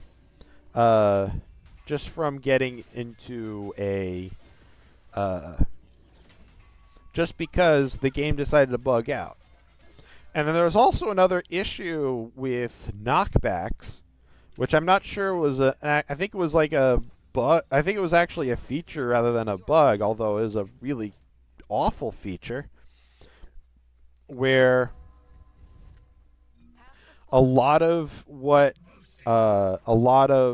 knockbacks, you could cancel the knockback or the effects of the knockback, not always physically the knockback itself, by just using a dash out of it or any sort of like movement. Like you could use glide to like stall your momentum enough so that you wouldn't get wall stuns on character, and this affected Bishop a lot. And like heck, even in the Bebo matchup mirror, if you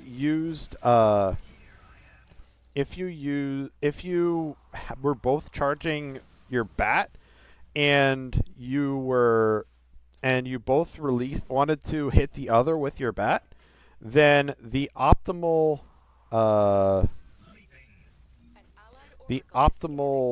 way for both of you to handle that is that is basically a game of chicken. Whoever hit second got the bat hit, and that was absurd. It was awful. I think that was one of the big reasons I stopped playing Bebo in Arena so much. He was really good in Arena for a bit, but it's like that really. I really did not like playing the mirror, so I had to stop playing him there. And then there's also just and speaking of non-functionalities, it's like I feel like Supervive had this really weird design philosophy with ultimate abilities, where where a lot of them either were just extensions of your left mouse button, which I think is like kind of boring, or they're designed to be like highlight reel moments, where it's like compare that, and it's like, and a lot of them were just not all that functional. It's like you frequently see me using Bebo, Bebo and Bishop's ult, to escape conflicts, rather than trying to use them to like aggressively engage or something, or in some cases like I'm engaging from off screen and going to support my teammates that are already in a fight. Whereas like in a lot of other characters, I might a lot of cases I want to use these abilities to engage, not just to run away. And I can't always do that, not because my character doesn't, not because I'm not in a position to, but because my character doesn't allow me to skillfully use my abilities in an aggressive way. And that's very different from Asa de Zhong and Eternal Return, where it's like Asa de Zhong, every ultimate had the use as a combo breaker. And some of them were more useful than others, like Rioan's was terrible, while Mii's was like insane. Whereas, and in Eternal Return, like a lot of the ultimates are like flashy, but like they are mostly very functional. Like I can use Magnus ult a lot like Bebo ult, how I wanted to use Bebo ult, and still be like very like I can use it as I want it to. So all of that is like it was very frustrating in Supervive playing these characters that just weren't allowed to do what they wanted and stuff like that. So Celeste had the same problem. Like her ult was just very flashy, but like just you couldn't land it proactively and stuff. Then next, this next category is going to be brief. The pacing was really, really bad. A lot of its pacing issues, it had a lot of pacing issues regarding how like of course I mentioned the whole macro issue as like there's no real downtime between like macro stuff you could do, and then and a lot of that was like there wasn't a whole lot of stuff on the map to actually go to. It's like you could go to monster camps, you could go to vaults, which weren't really relevant, and stuff like that. But it's like most of the stuff you could do was just either fight or move to objectives, or fight over objectives, or just move. And like it's just high intensity all the time because you had to be dashing, you had to be moving, and it's just so exhausting when you do that for a long time. And the final problem I'll talk about is mainly a reason why I said it was disappointing rather than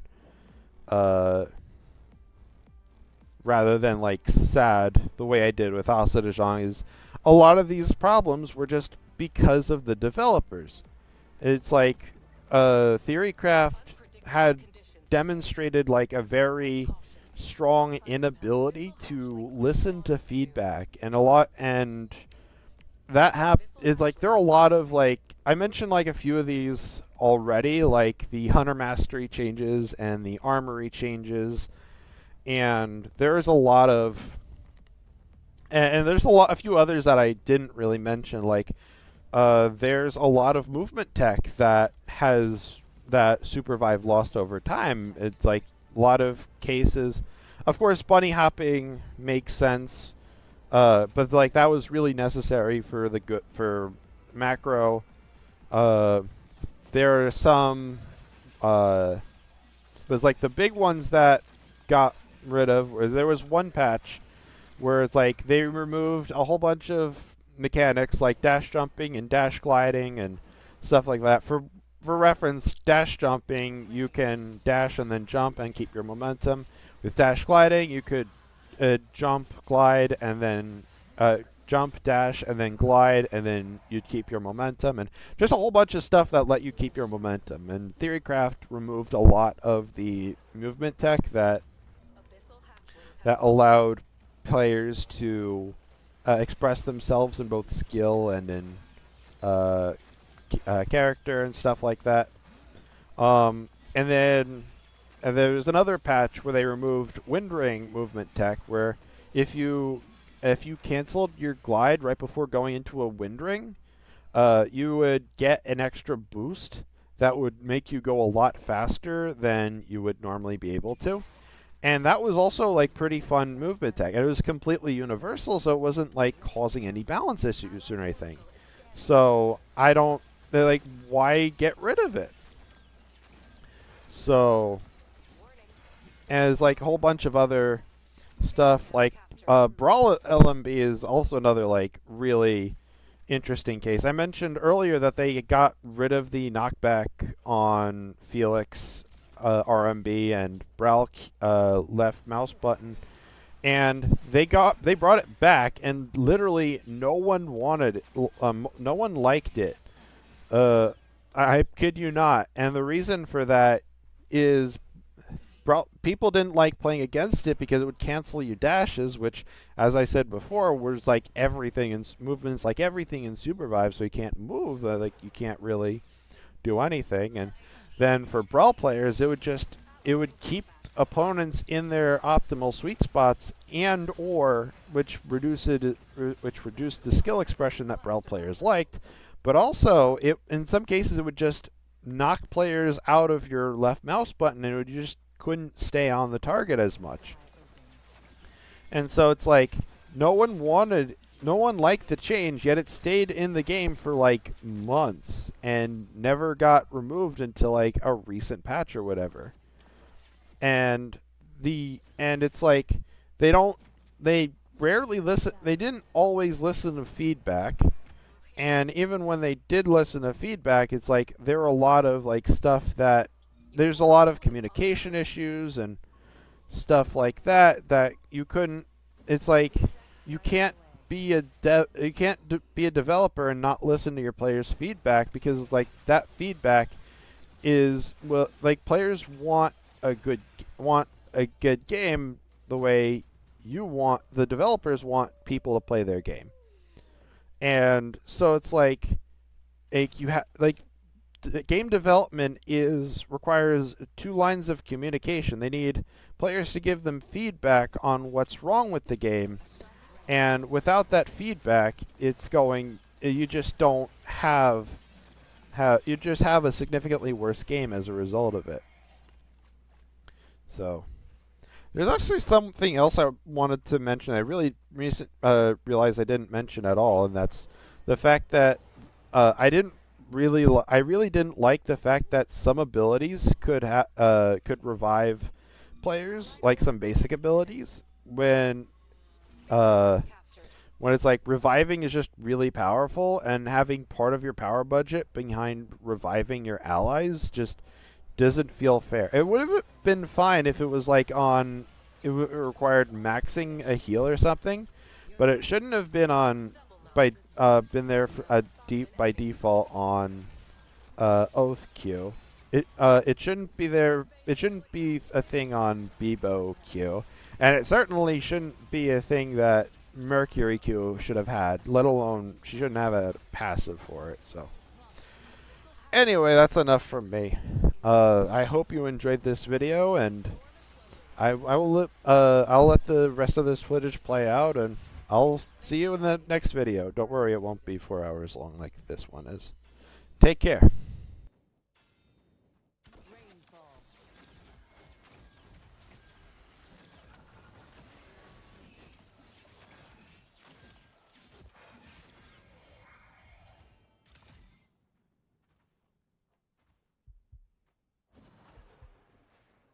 Seeking.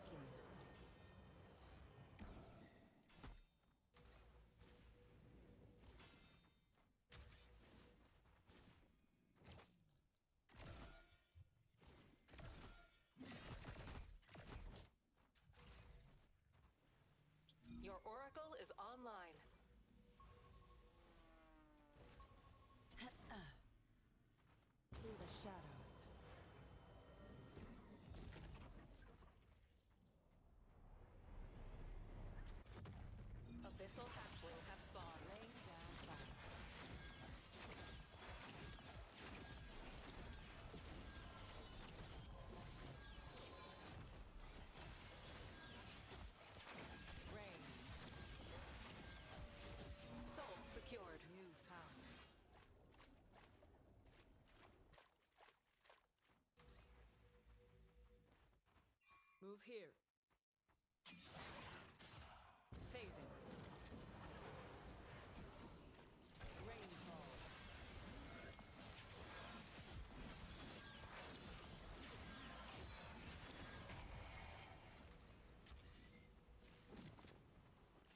Dear Death,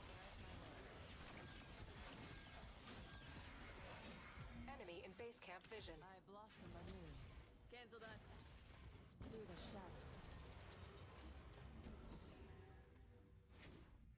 Laying down fire.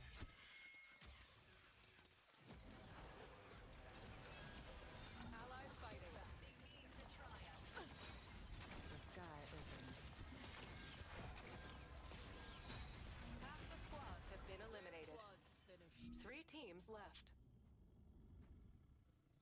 Abyssal hatchlings incoming. Something valuable here. At warning, storm closing.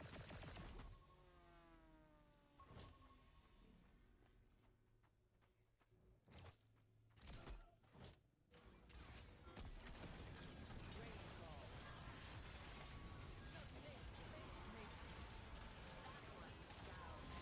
That squad has only 1 survivor. Rain. They tried. And Final showdown. leaves speak through me. An enemy oracle is scanning.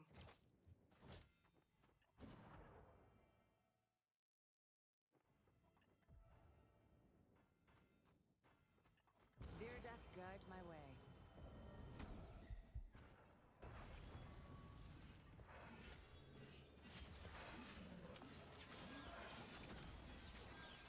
The sky opens.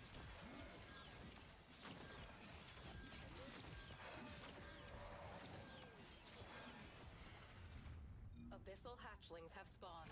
Move here. Phasing.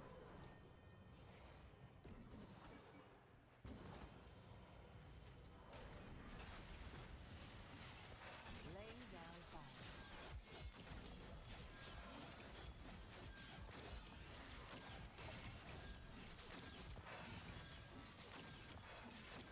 Rainfall.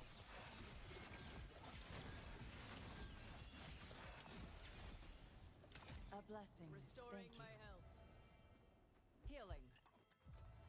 Healing. Base camp has spotted an enemy. Seeking. Never mind. Incoming ally. Laying down. I see an enemy.